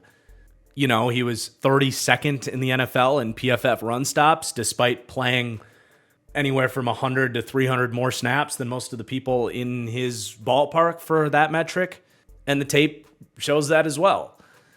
And then in coverage, he's incredibly frustrating. There are moments where that athleticism, I suppose, can flash. If he gets man-to-man, he has oily hips for a bigger linebacker. He has solid to good straight-line speed. And that's another area where the new system, you're hoping, can put him in more of those situations where he's not thinking as much. He's just matching up with a guy, using his athleticism man-to-man.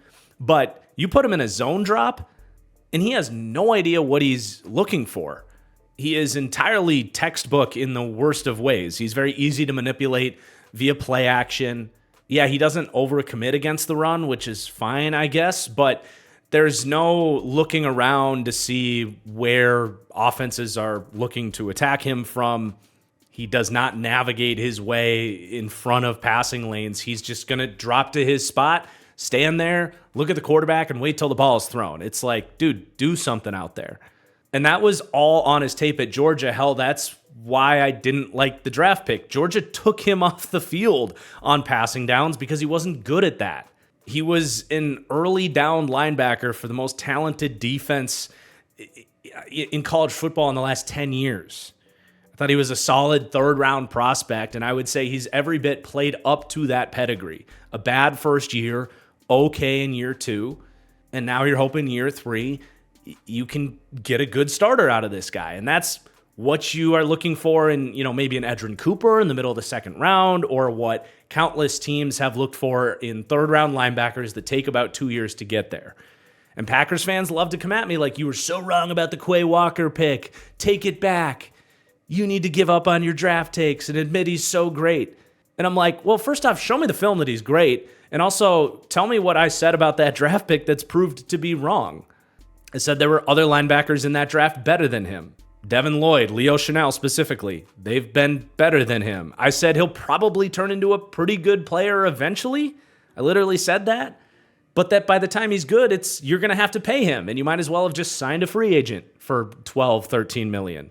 Hell, they're probably going to have to overpay him because they did spend a first-round pick on him. I also said, hey, this was the pick you got for Devontae Adams. Don't you want to get more than a bad linebacker in year one to help Aaron Rodgers at the end of his Packers career? Package that pick for a better receiver or offensive line or something that can actually contribute value to the team? That certainly played out. And, I don't want to make this all about what I said about the draft, but I do think it's an interesting conversation. Ultimately, I think you can feel like okay-ish with Quay Walker as your LB1 up to this point. If he is what he's been, you're talking about having one of the worst LB1s in the league. But this is the trajectory of young linebackers. Year three is a big year for a lot of these guys, and I do put the up arrow on Quay Walker. I think you could get something like a Jordan Brooks If you're lucky, you maybe get Tremaine Edmonds, but even then, not the biggest impact player, and I don't think he's as good of an athlete as Edmonds. But you get the point. Another big reason that this linebacker room ranks so low, though, is because the other player next to Quay Walker. And I have to make it clear, I like both of these next two players. It's just they can't rank out too high right now. And we have a position battle right now for LB2 between Isaiah McDuffie and Edgerrin Cooper. And this was a take I had. I can't remember if it was on a live stream or a podcast, maybe during the draft stream, but I pointed out that Isaiah McDuffie is someone to keep an eye on for the Packers this year because he has a connection with the new defensive coordinator. Jeff Hafley was with him at Boston College. And in my opinion, a big thing that I go to when I'm talking with Packers fans about why Quay Walker is overrated is when Isaiah McDuffie was out there, you just didn't feel much of a difference with what you were getting from linebacker out there. And part of that's a diss to Quay Walker, but a lot of it is a credit to Isaiah McDuffie, who I liked as a 5th-round prospect. Kind of the exact type of linebacker that if I was controlling an NFL team, I would be constantly investing in and developing and creating this pipeline of just athletic day 3 picks that have to scrap and learn and study and work hard to earn those opportunities. I think that leads to a higher IQ linebacker and a more prepared linebacker on the field when you have to earn that opportunity. And Isaiah McDuffie has put himself in a position where he's competing with a highly drafted 2nd-round pick in Edgerrin Cooper. And it's not like he's not athletic. He's not the biggest guy. That's probably why he fell in the draft. But he is fast. He can hit. And he showed that on film last year. So it's not a joke that he is currently listed ahead of Edgerrin Cooper on the depth chart. And hell, I would go as far as saying if Isaiah McDuffie was the best linebacker on the Packers this year, well, you heard it here first. I think he's a much more instinctive player that plays faster than Quay Walker. Not as good at getting off blocks in the run game, though. But still, I like McDuffie. I'm very curious to see if he wins this job. But a lot of people are expecting Edgerrin Cooper, the 2nd-round pick, to eventually be the guy out there. And that's totally fair. But Edgerrin Cooper is an entirely raw linebacker prospect. A freaky one, a really high upside one. But at Texas A&M, half the time he wasn't even really playing the linebacker position. And a lot of times when he was, it was just as a blitzer, be an athlete, run, chase, hit, see ball, hit ball. Not a ton of reading, reacting, and certainly when it comes to the coverage side of things, they just have to entirely coach him up. So I do think Isaiah McDuffie has a pretty strong leg up in terms of, being an NFL linebacker and doing NFL linebacker things. And it's not a surprise to me that he's ahead of him on the depth chart. And you want my hot take here, it's that the 2 linebackers for the 2025 Green Bay Packers are going to be McDuffie and Edgerrin Cooper. And that both these guys pass up Quay Walker because I think Cooper, despite getting drafted a whole round later, was twice the prospect Quay Walker was in terms of instincts, athleticism, in-game athleticism. I know Quay tested super well, but you just don't see that on film very often. Cooper, you do. His first step is insane. But as we've seen with so many of these young linebackers, it just takes time. And that really rounds out the 3 linebackers worth talking about here. I think, maybe by season's end or, next year, they could actually be looking at having a pretty good linebacker room. And you better freaking hope you do because you spent a 1st and a 2nd-round pick over the last couple of years on this group. They're supposed to turn into good players. But I think it is a good case study to look at and be like, this probably isn't the best way to build your linebacker room with just a bunch of young dudes. I think the teams around the league have proven at least get one proven commodity, be a free agency or a trade. And then if you want a young athlete to develop next to that guy, that's great. But so many of the top linebackers in the NFL are actually either, mid-round draft picks that had to develop and earn those opportunities, reach extensions with their new teams, or guys that were signed in free agency. If you look at the hit rate on 1st-round linebackers, it is brutal over the last 8 or 9 years in the modern NFL. And I know that's more of a macro conversation that doesn't have quite as much to do with the 2024 Green Bay Packers, but I at least find that interesting. You do got to talk about the linebacker depth. As if we weren't criticizing them for how they've handled this linebacker room enough. The Tyron Hopper pick, basically everybody I've talked to, and based on what I found in him as a prospect, I can't explain it. His tape was horrible. He had as high of a missed tackle percentage as well as any linebacker in this entire class, so he's not going to be somebody you can rely on special teams. And he didn't even test that well, so this wasn't like some freaky mid-round pick that you're just hoping you can develop the tools. His size, length, athletic testing was all very mid. I really think that the third round rolls around and Brian Gutekunst just like goes AFK, the controller disconnects, and like a toddler picks it up and makes the pick, because it's becoming laughable how bad he has been in the third round relative to how good he's been drafting everywhere else. I mean, let's just have some fun and take another tangent here. So third round picks for Brian Gutekunst, Oren Burks in 2018. Then we got Jay Sternberger, Josiah DeGuara, which was one of the most head-scratching picks of that entire draft at the time. Amari Rodgers, the one guy that I thought was going to be good, but ended up being horrible. Sean Ryan. Okay, last year it looks like he finally found one in Tucker Kraft, but then this year Marshawn Lloyd, Tyron Hopper. Packers should be trading those third-round picks for veteran starters every single year. But anyway, I hope I'm wrong, but I genuinely don't know what they saw in Hopper. And that was a third-round pick. Like, I liked a lot of the stuff they did in that draft, but like, come on, you can't just take that and roll it into a ball and drop it in the trash. Weird. Eric Wilson's there, the only actual veteran in the room, nice special teams player, and then Christian Welch out of Iowa as well. All kind of battling for spots, I suppose. But yeah, it just is not a high-ranking linebacker room. I think teams will be able to get these guys on play action. You will be able to manipulate them in coverage, and I just don't see these guys being great run defenders either. So it is quite clearly, I think, their weakest group. But there is theoretical upside that in a miracle situation hits this year, but to be realistic, you're probably talking about 2025, 2026 until this linebacker room is genuinely good. Because that's just the honest development curve for this position right now in the league. And I think the Packers are really doing a bad job of like macro scouting this position group and what you should be doing to address this room. We'll see how it goes this year.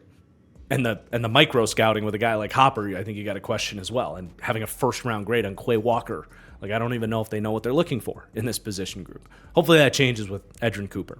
Anyway, let's move on, thank God, to the secondary, which is on paper a much better group. It's not the perfect group, but there's a lot of potential back in the secondary as well.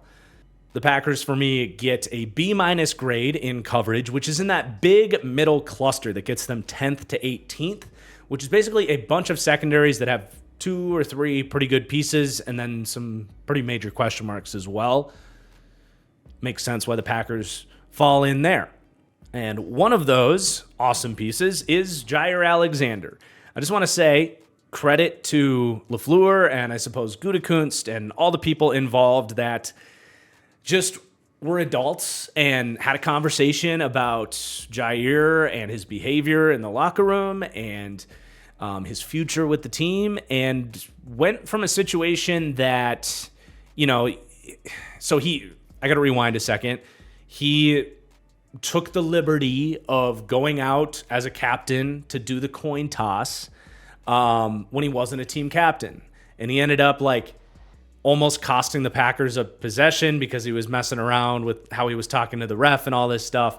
They ended up fixing it after the fact. But basically they were pissed at him, suspended him. There was already kind of bad blood. I think a lot of it Joe Barry related because Jair was like, why are you paying me $23 million a year to play 10 yards off the line of scrimmage every play?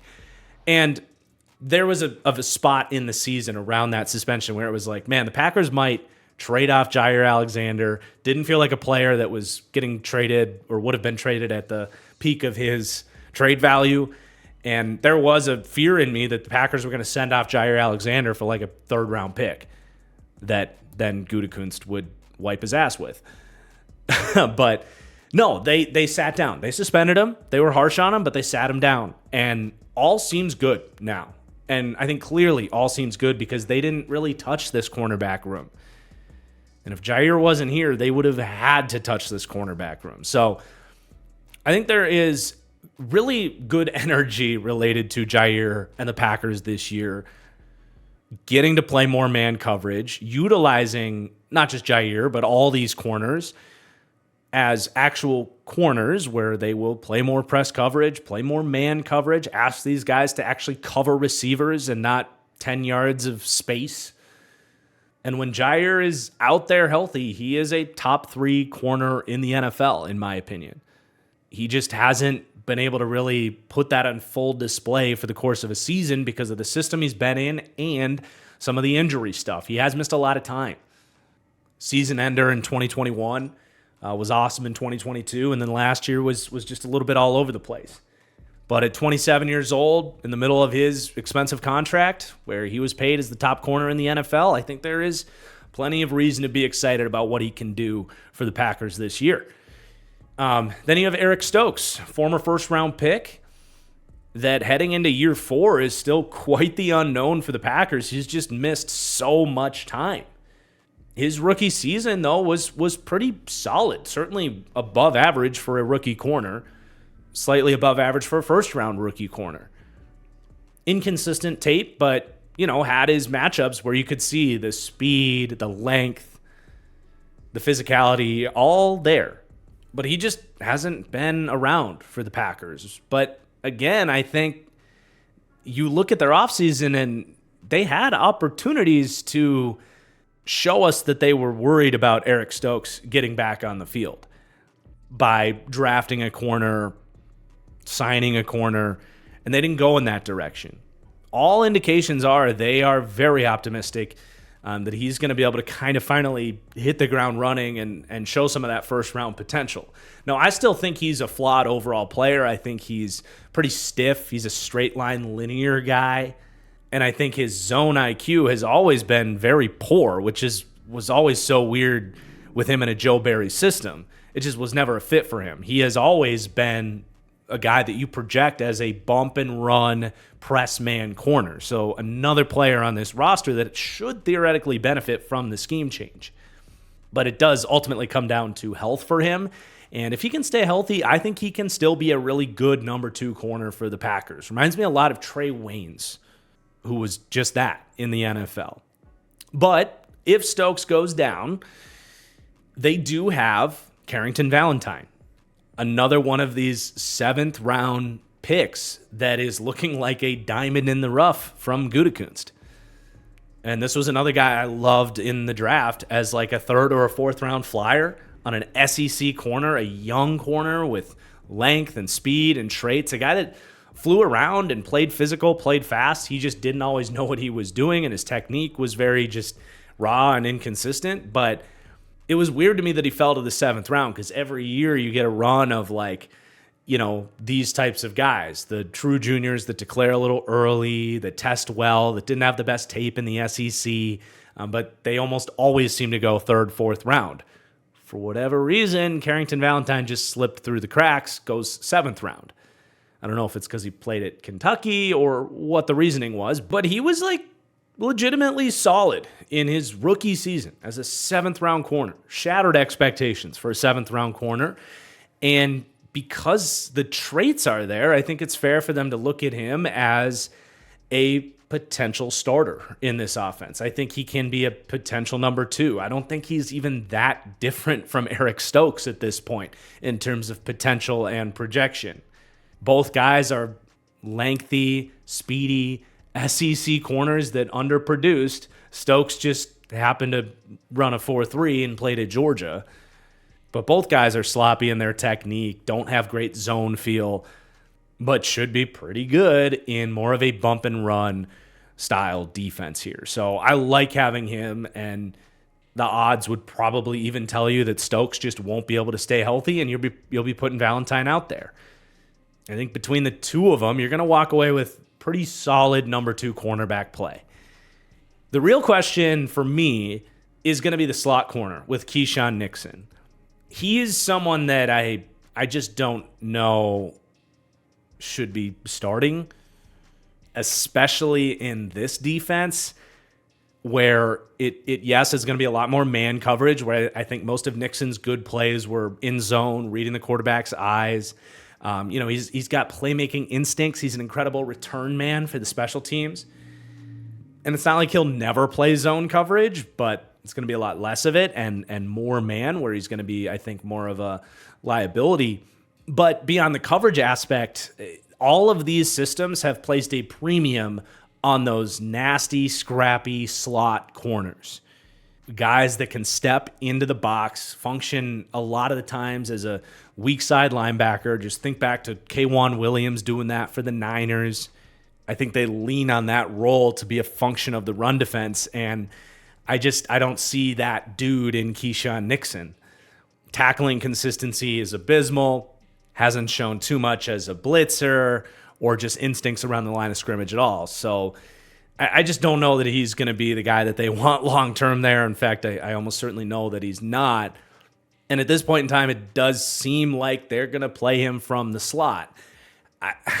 It's tough because as Alexander Stokes and Valentine are all outside corner skill sets, except Jair can actually be great from the slot, but I feel like that's where he gets himself hurt because Jair is a good run defender, loves to hit, but he's just a twig.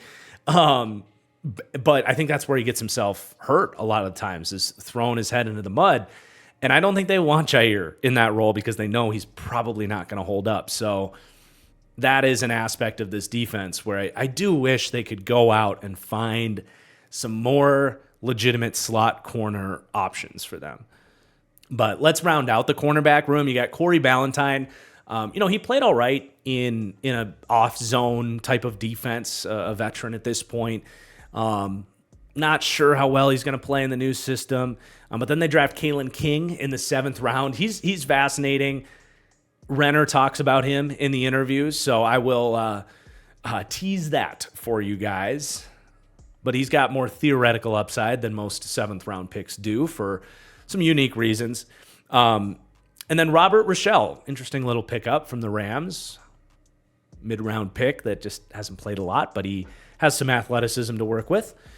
But, there's your cornerback room. A fascinating one. But then the safety room is really fun. I mean, Xavier McKinney was such a necessary signing. I knew he was going to get paid. He had an awesome season last year, but I didn't think he was going to get top of the market safety money. Green Bay was like, we are so desperate for some consistency on the back end. We don't care how much we have to pay for it. And they balled out to get him, brought him in very quickly in free agency. For those that watch the Giants Hard Knocks, I think they saw that and they saw what Xavier got and they were like, whoa, we had no idea he was going to get that much. But he's a really good player, man. I don't know if he can fully return the impact of the contract he got, but given how desperate they were in that safety room for some stability, I think it makes a lot of sense. And I think we all like to talk about coverage for safeties. He's a good coverage player. He's not the most rangy, most athletic, all-around coverage player in the back end. He's very smart. He's a good overall coverage player. He's got good ball skills, can read the quarterback's eyes and make good plays back there. Not going to bust many coverages. This isn't Jesse Bates we're talking about, and you can bring that name up because he's getting paid more than Jesse Bates now. But the biggest impact they're going to feel having Xavier McKinney now is the tackling consistency coming downfield, which can be overrated at times, but when you compare it to what the Packers had last year, not only were they consistently inviting guys into the second level of the defense, but these guys could not wrap up on the back end. It's a big reason the Niners were able to pull away and win that playoff game where it's safeties missing tackles. And a lot of teams look at what lost them games in the playoffs and go to the offseason and overreact to correct it. And I think that's what the Packers did with Xavier McKinney. They were like, we're not messing around with this. He's going to be our free safety. He's going to be a good coverage player, but his tackling consistency, where he was 3rd out of 104 safeties last year in missed tackle percentage for safeties, with that Nick Saban background, all these Alabama DBs, seemingly can tackle extremely well. So that's a big selling point there. That's going to be something this secondary has missed, especially since Adrian Amos fell off and left. And then you got Javon Bullard, really logical second-round safety prospect. Speed, oily hips, coverage instincts, range. Not quite the super secure run defender and tackler that Xavier McKinney is, but in terms of potential to be a good coverage safety and was he worth the second round pick that they spent on him? Yes, absolutely. I had a solid second round grade on him. Pick made a ton of sense to me. And I think both these guys can go free and strong. Bullard has played some slot corner in his time at Georgia, or at least a safety role that resembles slot corner play. And I think he can step back and play deep too. So I think McKinney will be the primary free safety, but they don't have to get locked into that, and they can mess around with unique safety, coverage disguise, rotations, that kind of stuff, and mess with quarterbacks and have some fun that way as well. Bullard was just a player that didn't have a lot of weaknesses on his tape, so you think he's going to be a pretty high floor rookie and should only ascend from there. A lot of talent as well. And then you got to talk about the 2 day 3 draft picks that they made at safety. Evan Williams was the other pick where I was like, wow, I did not see it in Evan Williams. The post-draft research on it would say, okay, they see a really good special teamer, a high-effort dude. Honestly, he might be an option if something happened to Keyshawn Nixon to play somewhat of a slot corner role. The coverage I would be worried about, but in terms of him being a physical guy that wants to, throw his head into the mud and play physical for a defensive back, that was his selling point. I think that'll contribute on special teams, and maybe he can carve out a role as a decent backup, maybe even a dime back. But it did feel early for a guy that I just don't really see starting potential, undersized and slow. The guy I think has more starting potential is Keaton Oladapo. I'm excited. I think he might have a bit of a role on this defense. Now, they do have the opportunity to put Carrington Valentine in as a matchup dime corner if they want to go with 6 defensive backs on the field.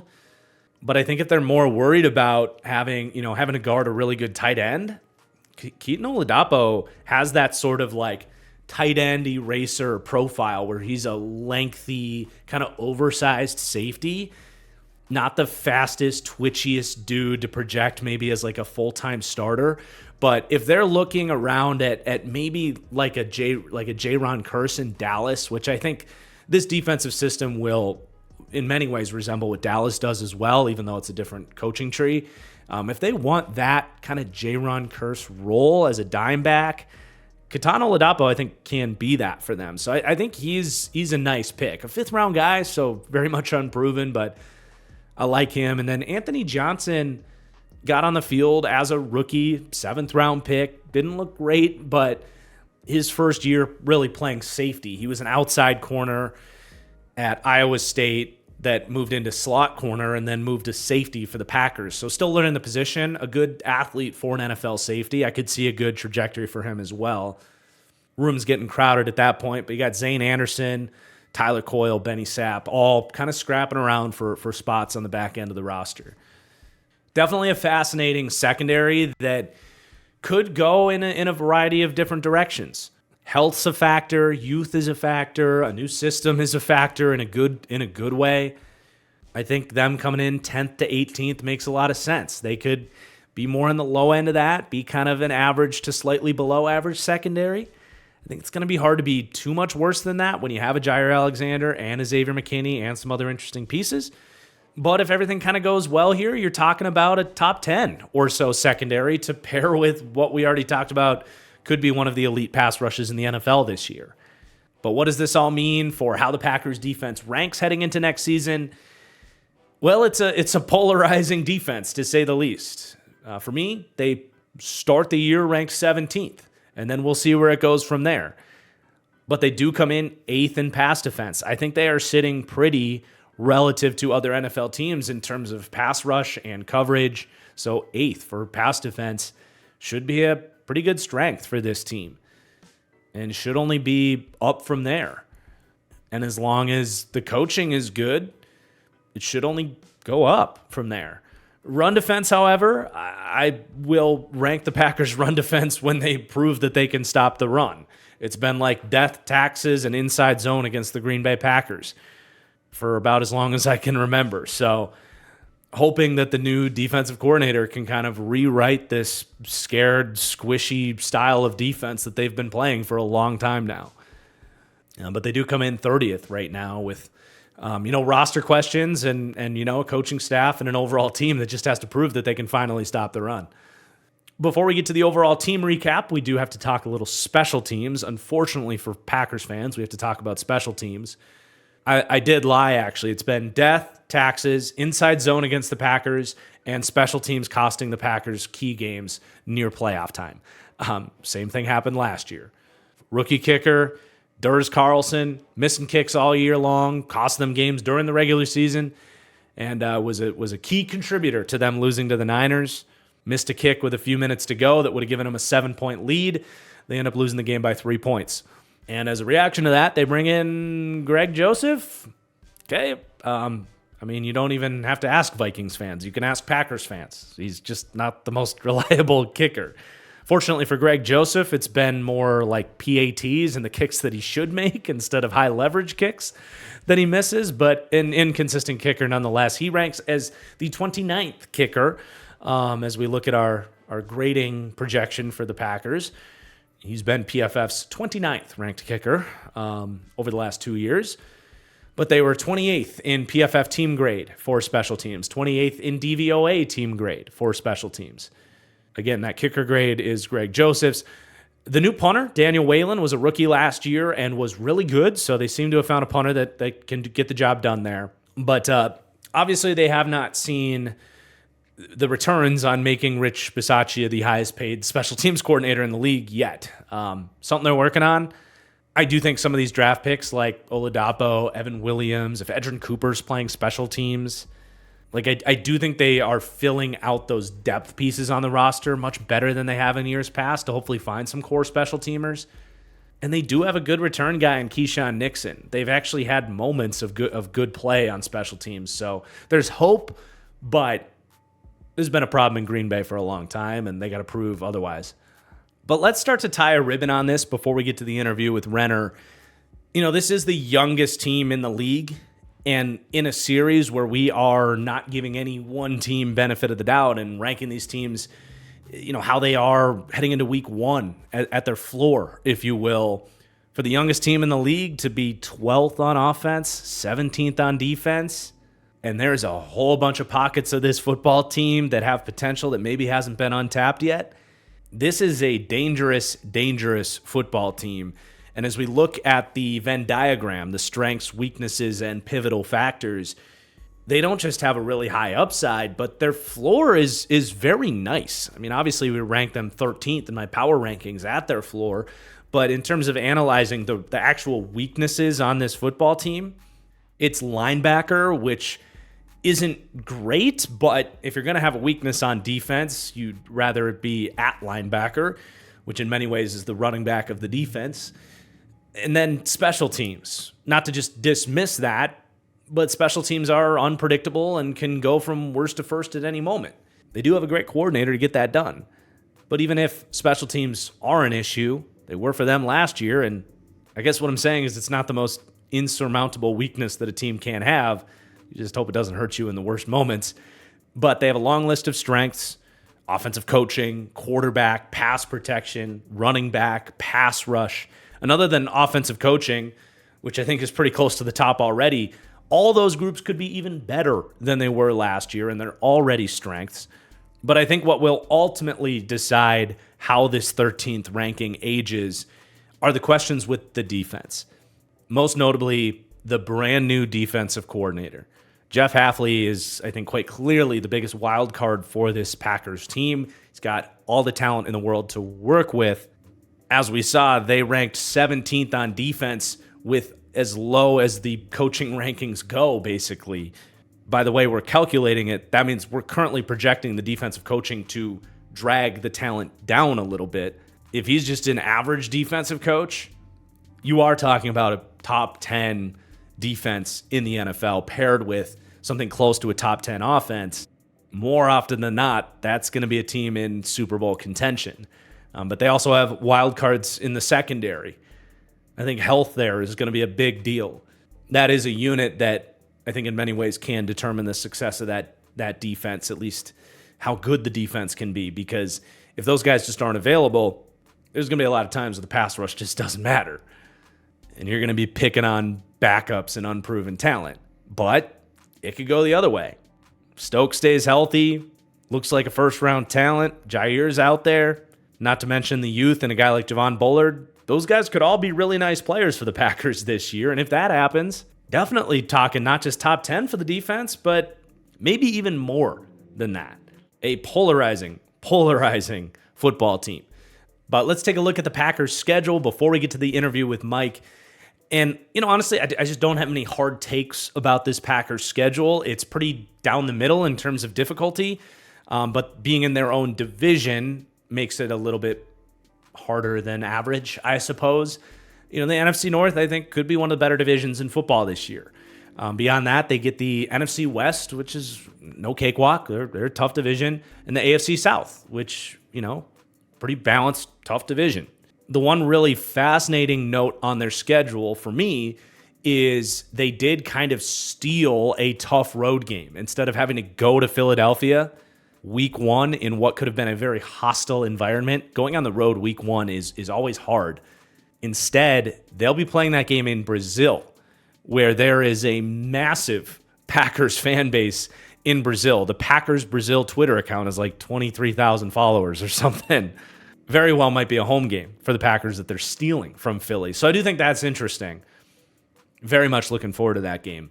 But Vegas has their over-under at 9.5. I think it's a good line because it's a tough NFL this year. There's a lot of good teams, and they have to play a lot of those teams. But at the end of the day, I just think the Packers' success, it's not going to be a schedule debate at the end of it. It's going to be, did they continue to get better as a young team, reach their potential? And the Packers, at their potential, at their peak, can beat anybody in the NFL. I do believe that.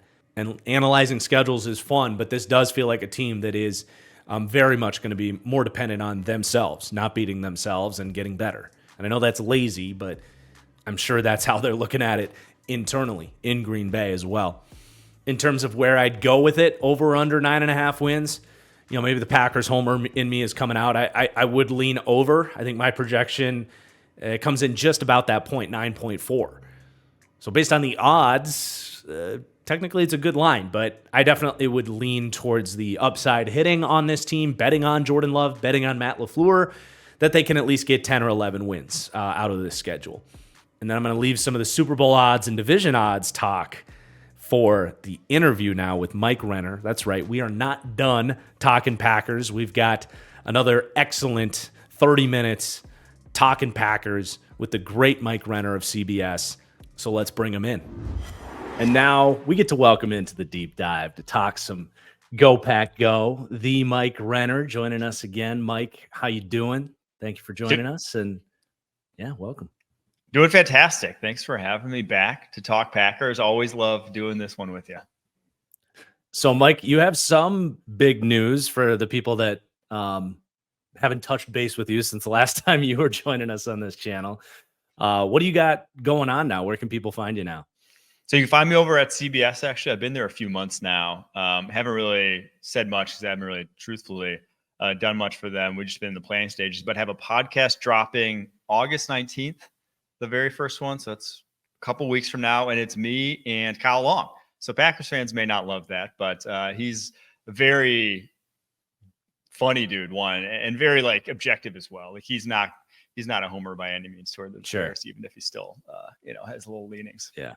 Oh, that's going to be awesome. I'm definitely going to be tuning into that. Looking forward to that. So yeah, everybody go follow Mike. But first and foremost, man, let's talk some Packers. We got another quarterback, Mike. It happened. We pissed everybody off 3 in a row. It was incredible. The second half of the season. It was like mid-season last year, obviously, like when And I was sold. It wasn't even midseason. It was probably like week 4 or 5. I was like, what I see is franchise quarterback, right? It's just, is the situation around him going to be what you need to get, put up MVP numbers, put up those high end numbers. Today's NFL at minimum, like you need the receiving talent, like you need those guys to play. And I was more worried about the receivers at midseason than I was Jordan Love. But then by the end of the season, I'm like, I'm not so sure I should be worried about either at this point. Yeah. So I've kind of got the question framed. Everyone that's been keeping up with the series is familiar with how I'm kind of going about this. We talked about this with EJ Snyder about Caleb Williams, but football is really about trying to determine the probability of something happening and then just let it happen. Put your guy in the best case scenario to get the best case outcomes in a very nerdy way of putting things. That's what it all boils down to. And we all like to have our hot takes and predictions and all that stuff. But if we're being real about talking about someone like Jordan Love, who's in a very unique situation where he's only started one season, I think looking at this in like a distribution curve nerdy setting is actually a very level-headed way to talk about Jordan Love. So I've got 3 separate questions for you, kind of based on what your expectations are for Love moving forward. And the first of which is, what do you think is like the most probable outcome for Jordan Love this year in terms of like level of quarterback play? I think he ends up, I don't think he's like in that top tier of quarterbacks, where the second half of the season, I think I'd put his, whatever kind of game you want to start. I think I go to the Pittsburgh game was the one where I was like, that game on, if you put like those numbers versus anyone else, like he was right there, right? He was probably as good as it gets at quarterback in the NFL. I don't think he settles at that. I still do think like you'll see some of the duds we saw in the first half of the season. Like you'll go through rough patches throughout this year, but I think he's firmly in that quarterbacks 5 to 10 in the NFL. Mm-hmm. Somewhere in that range is where I think, just from what I saw last year, that's where he ends up this season. Yeah, I think that's fair. But if you want to be the optimist now and say, all right, what about like a 5 to 10% like best case scenario? Like, what are we truly talking about if like everything hits and he hits whatever his ceiling is? What does that look like for you? I think there's 3 guys in the NFL that I don't think he's going to touch in terms of just abilities. Obviously, Mahomes, Josh Allen, and Joe Burrow. Those 3, I don't think he gets to that level just because he doesn't have Allen's tools. He doesn't have Burrow's accuracy. And then Mahomes, obviously, an alien. Yeah. Like those 3 got something on him in some way, shape, or form. After that, I think there's an argument to be made that he can get to a place that's higher than anyone else in the NFL after that, mm-hmm. right? Like just based off of his strengths, weaknesses, what we saw from him and the progression we saw from him over the course of his first season as a starter. Because the thing I love about him is his work in the pocket that I think really separates him from other guys is that he doesn't take bad sacks. He finds space for himself. He can extend plays and he can throw from really tight pockets. Like everything about his pocket presence is like A1, and he made that offensive line look better than I think maybe they were playing at the end of last season. Like he was operating just at a really, really high level. So doing things that's what it takes to get to that elite level. You really have to have that. That's why guys like, Carson Wentz, I think is like the prime example of like guys who can really look like MVPs one year and then fall.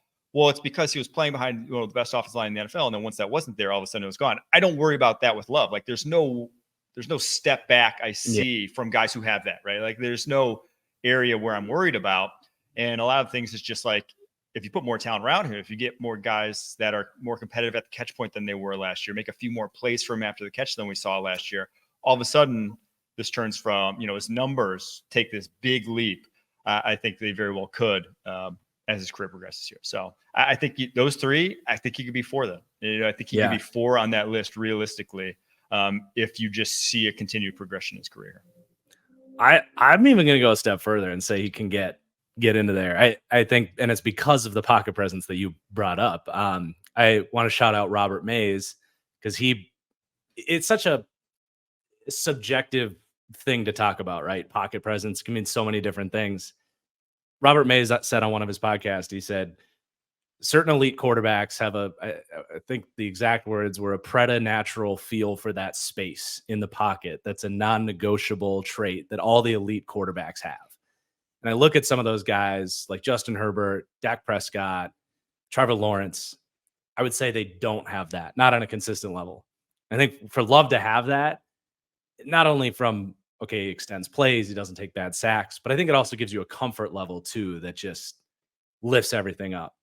The thing you also brought up is the accuracy. For me, that's what's going to determine his ceiling is he was much more accurate in the second half, but this was his thing going back to college earlier in the year where he did have struggles. I would say it was some of those deep outs and just being a little off with Watson. Like that is where it's like, okay, can he be a Josh Allen, be like Lamar, where that accuracy really got better as he played more. So I'm going to go a step further. I think he can be there with like Allen and Lamar. But let's talk floor. Like, how worried are you about the floor and how bad it could get for him? I'm not worried, and it's for the reasons we just said there, and that I don't think there's glaring issues that could be exposed in this game, right? Yeah. The accuracy, it's not elite by any means. It's not, I'd put probably a dozen or so guys is more accurate on like a pure throw for throw basis, but that's not obviously the most important trait to playing quarterback in the NFL. But it's definitely, it's mid-tier. It's not an issue by any means whatsoever. There were no games last year where he just like lost it from an accuracy perspective. Yeah. It's just a throw here, a throw there, more than you would probably like, and obviously more than Packers fans are accustomed to watching Aaron Rodgers, right? So it's that. And then he takes chances with the football, but he doesn't have, it wasn't a lot of boneheaded chances. There were some, but it wasn't, there just like were no games where he went in the tank. And I think that's the thing is there's just, he was always fighting. He always kept his head above water pretty well and really never had that ugly creep in for long stretches. Like maybe the offense wasn't effective for stretches of play, but it wasn't like it was just ugly quarterback play where he's panicked, where he's rushing that he could revert back to.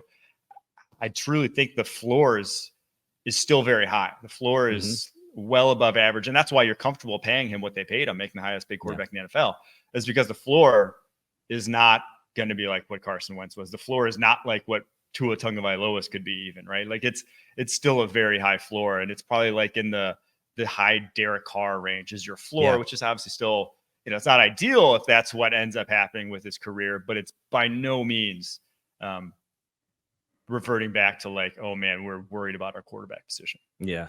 I love that you brought up like how level-headed he was to just persevere through that. Like I felt like that Saints game was when I kind of knew, because he sucked in the first half, or the offense sucked, and he balled out in the second half, leads a comeback win. And it's like, that was kind of the merging point of like, things were kind of starting to feel not so great. And then it's like, even when things were going really bad, he still was able to like come through and be like, nope, we got this. And then, leadership and all that is there too. So I agree. Like, I don't think this is going to go back to like where we were heading into last year, where it's like, oh, he's the 28th quarterback in the league. Like, I think that's just being very disingenuous to kind of where we've gotten with him. But let's talk about some other aspects of this team. Pretty fun offseason, I would say. But I'm curious what position group you think will be most improved for the Packers next year. I don't even think it's a debate, man. I mean, it's safety, right? It's not even close. The safety position was like an afterthought last year. They were sending out a guy who can't even get to training camp right now in Jonathan Owens, but for other reasons. But I mean, they just didn't have a good safety position, right? It was just objectively, they knew that going into the year, and now it should be vastly improved, not only in the starters, whoever they may be, obviously Xavier McKinney being the highlight, who's, I think, going to be, I think he's underrated even with the contract they gave him. I think he's an awesome starting safety in the NFL, but then not only the number 2 starter, who still remains to be seen, but then like the depth after that. Like I think the guy, the 3rd and 4th guy you throw in there after them, you feel much better about than you even did last year. So the safety position should be night and day in their effectiveness this year. Yeah. I think the wild card is the edge group, just with Gary getting a full year healthy plus Lucas Van Ness. Could be exciting on the D line there, but it's got to be safety. Good answer. And then what position group worries you the most for the Packers this year? To me, it's the one right in front of them. It's linebacker. Not only because Quay Walker having to learn, a new scheme, having not showed much promise in the old scheme even. But then a rookie at linebacker, I don't care how much you like Edgerrin Cooper. Yeah. I don't care how much you like any rookie linebacker. The track record is not good. It's a difficult transition. And especially from what I saw from Edgerrin Cooper on tape, who was very much a see go type of linebacker and not as instinctive and as heady, and maybe like needs a year or two to really get a scheme down before. And even the Texas A&M scheme, that's what he needed a few years before the light switch really turned on for him. So that's, I think, my worry. Even if I think this defensive scheme with Jeff Hafley is going to allow them to play a little bit faster at that second level than they were able to last year, it's still the one position where I'm like, if there's one position that could really go in the tank, that to me is the one. Yeah. Well, it's a good problem to have for linebacker to be your biggest issue. I was curious if you were going to say corner, though. I am curious your thoughts there, too, because that would probably be my answer. Is it just you think Stokes is good and stays healthy? Are you a big Carrington Valentine guy? What leads you to maybe feel a little better about the secondary there? Well, in terms of like what's actually going to impact the team, with corner being obviously to me a more valuable position than linebacker. Yeah. Like if there's one spot where like the value aspect I'm worried about, it's cornerback more so. But I do think there's like promise, at least, for a seventh round rookie to play as well as Carrington Valentine did with his athletic tools. And he's still like a toolsy guy, did not fall in the seventh round because of that. That to me was very impressive. Jair Alexander, obviously hoping for somewhat of a bounce back, but I still think you saw the talent there at times, obviously that Dallas game. And then Eric Stokes, let's hope that man stays healthy, right? Like he's played some good football in the past, even if they didn't pick up his fifth year option, even if the injuries have, it's hard to really rely on him at this moment. There's like, I could see the cornerback room playing at a really high level this year where I just don't know if I ever see the linebacker room just like reaching Like I think they could get to a level that I'm much happier about than the linebacker room. I think that's well said. All right, let's talk a little draft. So just want to kind of go down the board of how things shook down. What was your just reaction as a draft analyst and a Packers fan when first round pick is Jordan Morgan? I think I was the only Packers fan that loved that pick. I watched Jordan Morgan's tape at Arizona. I watched it the year prior because before he tore his ACL back in 2022, and I was like, this guy's a first round tackle.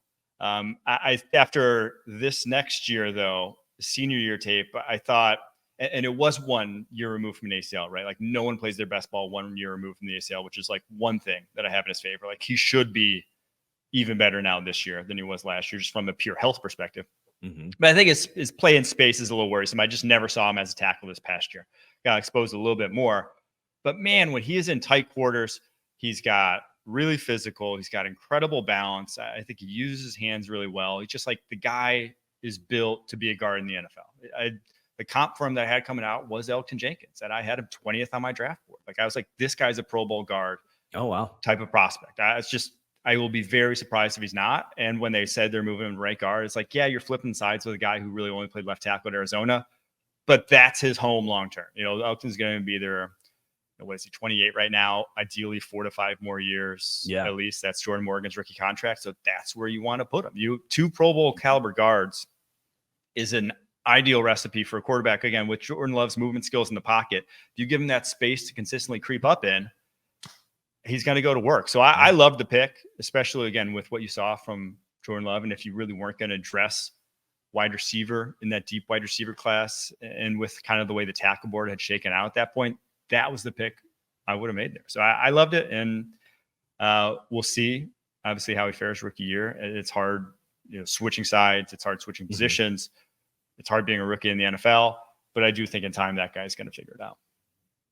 Yeah. It's been cool to see, like, because we've always talked about like, oh, interior pressure is like the worst thing for the quarterback to deal with. Like Tom Brady was always like, yeah, just give me the pressure off the edge so I can step up.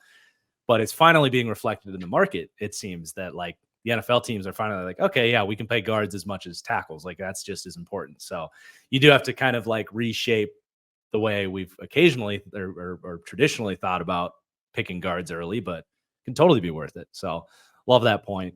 All right, round 2 was a pair of defensive studs. We've talked a little bit about them. But I guess like where did you have Cooper and Bullard ranked? And did you like the picks?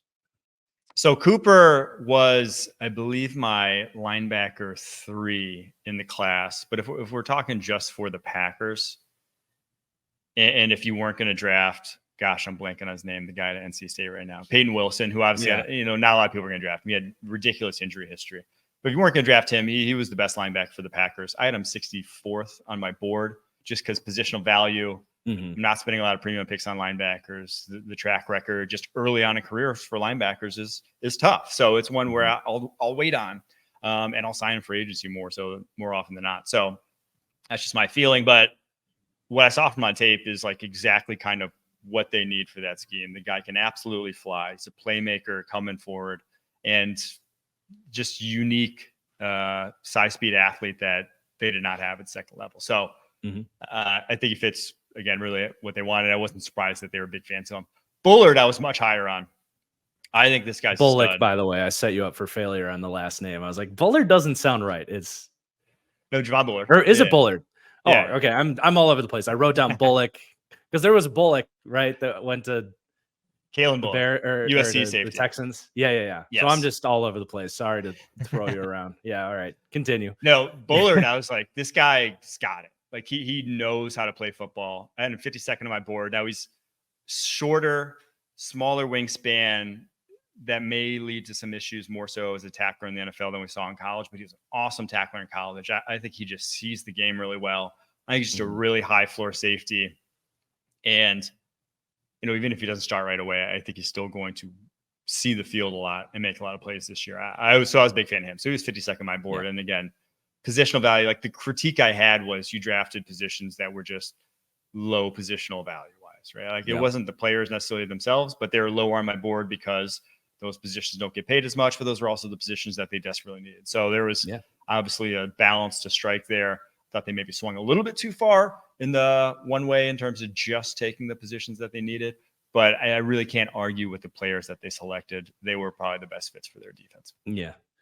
I feel like the Marshawn Lloyd pick was a little bit more polarizing. I wasn't quite as high as a lot of people were on Lloyd. I saw a lot of like the stuff that holds someone like DeAndre Swift back, where it's like, okay, I like him as a scat back, but don't fully trust him in pass protection and consistency in that regard. And then just as a runner, it's like, you're going to get some explosive runs, but also he's going to try to bounce way too many runs and, get some negatives in there too.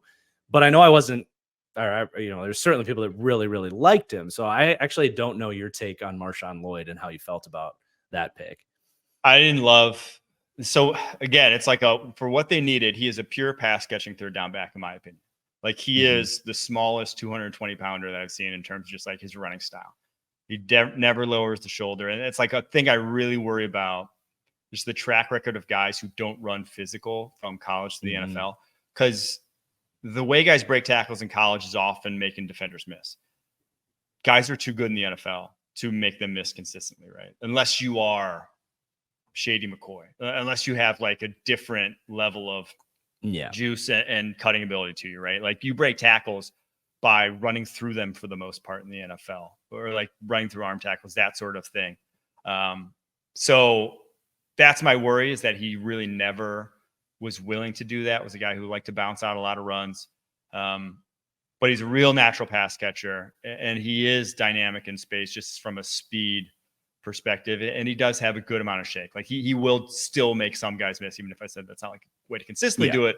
It is still a way to do it. So he has all that to him. So it's a nice change of pace to Josh Jacobs, but that's really all he is. I don't see him as being like the feature back after Jacobs' career. With You're definitely right in line with how I see him, is kind of like a just true third down back. So with that, I'm like seeing him kind of get drafted like from a fantasy football angle, kind of 12th, 13th round. And I'm like, I personally, like, I just wouldn't really touch him. I just don't think you're going to get any sort of consistent role from him. Are you just in agreement on that?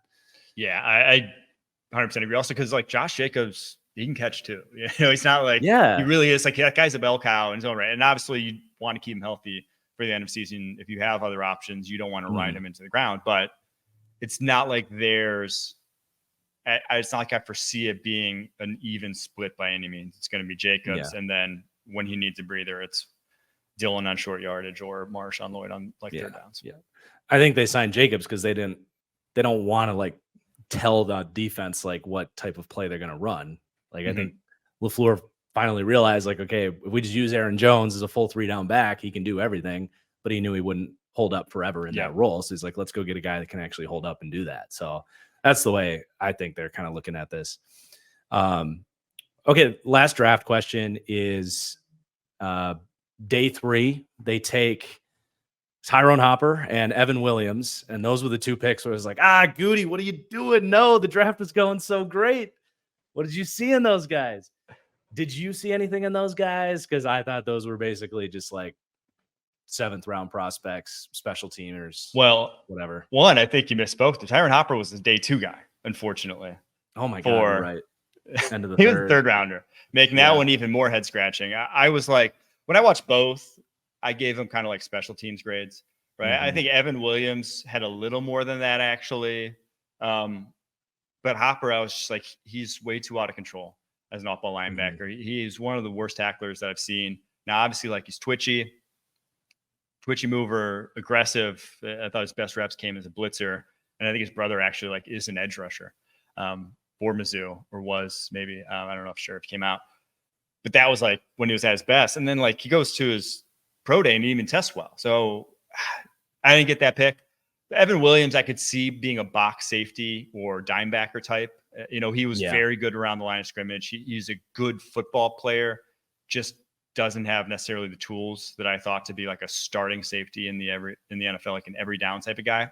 But I think at least can play a role. So the more I thought about the Evan Williams, the more I'm like, okay, they didn't have needs at that point. It was kind of like a luxury pick, a guy, a culture kind of guy that like, he's going to do a lot of things well and be a plus special teamer. And where obviously if you watch their teams at all, they needed that. So I don't hate that one, but the Hopper one is just like, that was a top 100 pick, man. Top 100 picks are supposed to be guys that can make an impact. And I don't know where he makes the impact, to be honest. We just got to take all of his 3rd round picks away for Gutekunst. It's like, I trust you now, but once 3rd round rolls around, it's like, trade all those back to day 3. Where is trade them all back to day 3?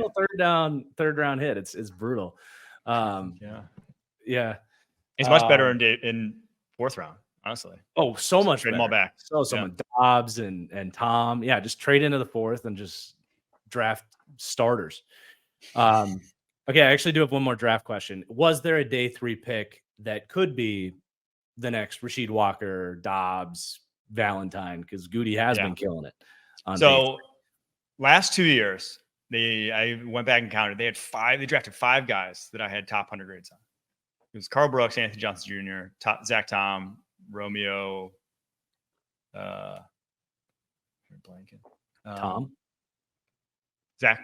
Zach Tom, Romeo Dobbs, and Kingsley Enagbare. So 5 guys. There Kingsley. All of and Kalen King is the one who was just outside my top 100, but I think could be. So he wasn't in my top 100, but that guy had was a top 50 based off a sophomore tape coming out of Penn State. I have no clue what the heck happened this past fall. It wasn't awful. It wasn't his tape was not 7th round tape. His Senior Bowl was undraftable though. Like he went down there and had one of the worst Senior Bowls I've ever seen from Senior Bowl corner. That's why he falls to 7th round. Didn't test well at the combine. Didn't make sense at all what happened from sophomore year, junior year. But I don't think that sophomore year tape just goes away, right? Especially for a guy who's young coming out, only a 3rd-year player coming out. Like he got some bad advice to come out, but I don't think that goes away, especially at corner, which is such like a mental position, such like a confidence-based position.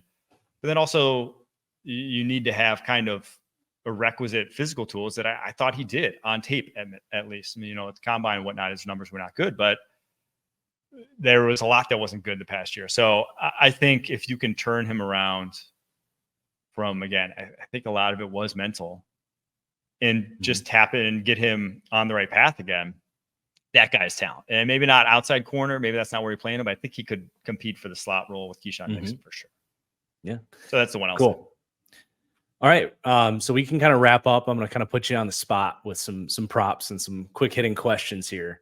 So you're in a fantasy draft and you can only draft one Packers wide receiver. They're all kind of going around the same spot, so I'm not going to necessarily worry about like what round you're in. But if you know you can only walk out of your fantasy draft with one Packers wide receiver, which one do you want? Give me Jaden Reed. I really don't think it's that close. Now someone may not produce him, but at this very moment, I know he's going to get targets. I know he's going to get touches outside of that. He is your jet sweep guy. He is the pop pass guy. He's your wide screen guy. So you have all those. And then he was a rookie last year leading the team. Like I think there's another level in his development. And he's going to be on the field a lot. The other guys, whether it's Dobbs, Wicks, like they have more interchangeable roles themselves. Even Christian Watson, it's probably the last guy I'm drafting out of those four. Just because I think his role takes like a limited step back as he's more of like just a deep threat guy this year because the other guy's just better at the all around stuff. So he's the one though that's always going to be out there that is super reliable too. And the other thing is that him, like just with some of the guys with like drop issues, with some route running issues, Jaden Reed, we did not see that from last year. So I think he's the one that's just, for certain. Now, maybe it's not like 1,300 yards and 12 TDs, right? Sure. But I think he gets to the 1,000-yard mark this year and probably comes around the same range he had TDs last year. Yeah, like you brought up, like, okay, yeah, he was just a rookie, and he could get better because I don't even know why I haven't thought about this, but like just him coming out of Michigan State, like one thing he did super well was he was a deep threat. He was like Tyler Lockett-esque over the shoulder catches. So there's definitely more in the tank there for sure. So good answer. All right. So I'm going to give you the three main Packers futures to wrap up here. The scenario here is putting a gun to your head is always such an extreme way to put it, but I'm putting a gun to your head and forcing you to bet $1,000 of your own money. So the three props, first off, is going to be division odds are 2-1. Are you taking that or saying that's not the bet I'm making?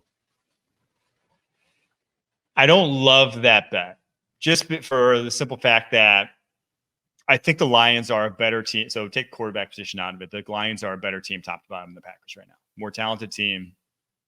I think coordinators on both sides, just at this very moment, at least on the defense side of the ball, like I trust as much, if not more, than the Packers.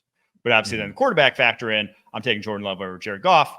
So that one to me, 2-1 is very reflective of how I feel about it. It is a true toss-up, but I do think that I think the Lions have a better chance of like winning without their quarterback playing well than the Packers do in that regard. So I don't love that bet, I'll say. Yeah. And I feel like there's a 5 to 10% world where the Bears are just awesome and Caleb's just balling out. I think it's lower than that. That's I'm not giving a it 2%. feeling. That one, it's a 2-horse. Sam Darnold season, Vikings. that one I could see. If you gave me a pick between Vikings or Bears winning the division, I would be more worried about the Vikings, I think. Yeah. But yeah, I think either one, I'm not. I think 2-1 is a good number. They're saying if you played the season 3 times, they would win one of them. I think that's probably right, but you're not necessarily getting value on that either. So then you got the over/under of 9.5 wins. You go over/under. I think I know your I'm answer. going over. That one's like injuries. So if they stay have a modicum of health, they're over there, in my opinion. So that one I love. Yeah, I agree there. Okay, what about Super Bowl at 18-1? I think this one's my favorite of the ROI type of these bets. So like 18-1 versus say you're getting, I don't think you can even get even odds on 9.5, but the 2-1 in the division. This one's my favorite because I think there is a high end pop for this team that is Super Bowl potential, right? Like because of just the unknown of what this defense could do, right? I think just we all saw how much this scheme was holding back the talent defensively, and especially the defensive line. Like this defensive line is one of the most loaded Packers defensive lines, in the last like decade or so. It truly is as good as we've seen probably since like Super Bowl year type of defensive lines. So yeah, there is meat on the bone for this defense that we really don't know where they could push.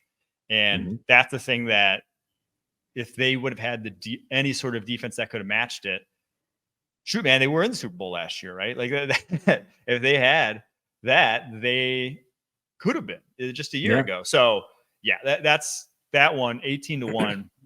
And then we compare them to the other contenders, at least in the NFC. Obviously, once you get to the finals, Super Bowl, you'll be facing a quarterback that's Jordan Love level. But I didn't take him before Hurts. I'm taking him before Goff. I'm taking him before Purdy. Those are like your three biggest contenders in the NFC right now. And I'm taking them for all those guys. So that's the one. And again, at the end of the day, a lot of times that is the deciding factor in the playoffs. So that's why I think the high end pop could be high for this team. So I like that bet. Yeah, the math doesn't quite add up now that we talk about it. It's like, I mean, if they win the division, that means they're better than Detroit, which is like, okay, so you're the best team in the NFC. Okay, so why is Super Bowl odds 18-1? So yeah, it definitely does not compute. I think that's a good answer. All right, man. That was super fun. As always, thank you so much for joining us. You got anything else you want to say before we get out of here? Go Pack Go. Thanks for having me, Marcus. It's fun. Yeah. So a huge thanks again to Renner for joining us to talk Packers, and a huge thanks to all of you that are still here 2+ hours into this bad boy talking Packers. It was a really fun deep dive. It's a really interesting team, man. You guys will have to let me know in the comments down below what you think of the 13th ranking. I think a lot of people are going to say it's too low for them, and I hope you're right. Their upside sure as hell tells you it is. But beyond that, if you could just hit that like button if you haven't so far, I really appreciate it. Let's go ahead and get out of here. We'll see you guys in a couple days for the next deep dive. Peace out.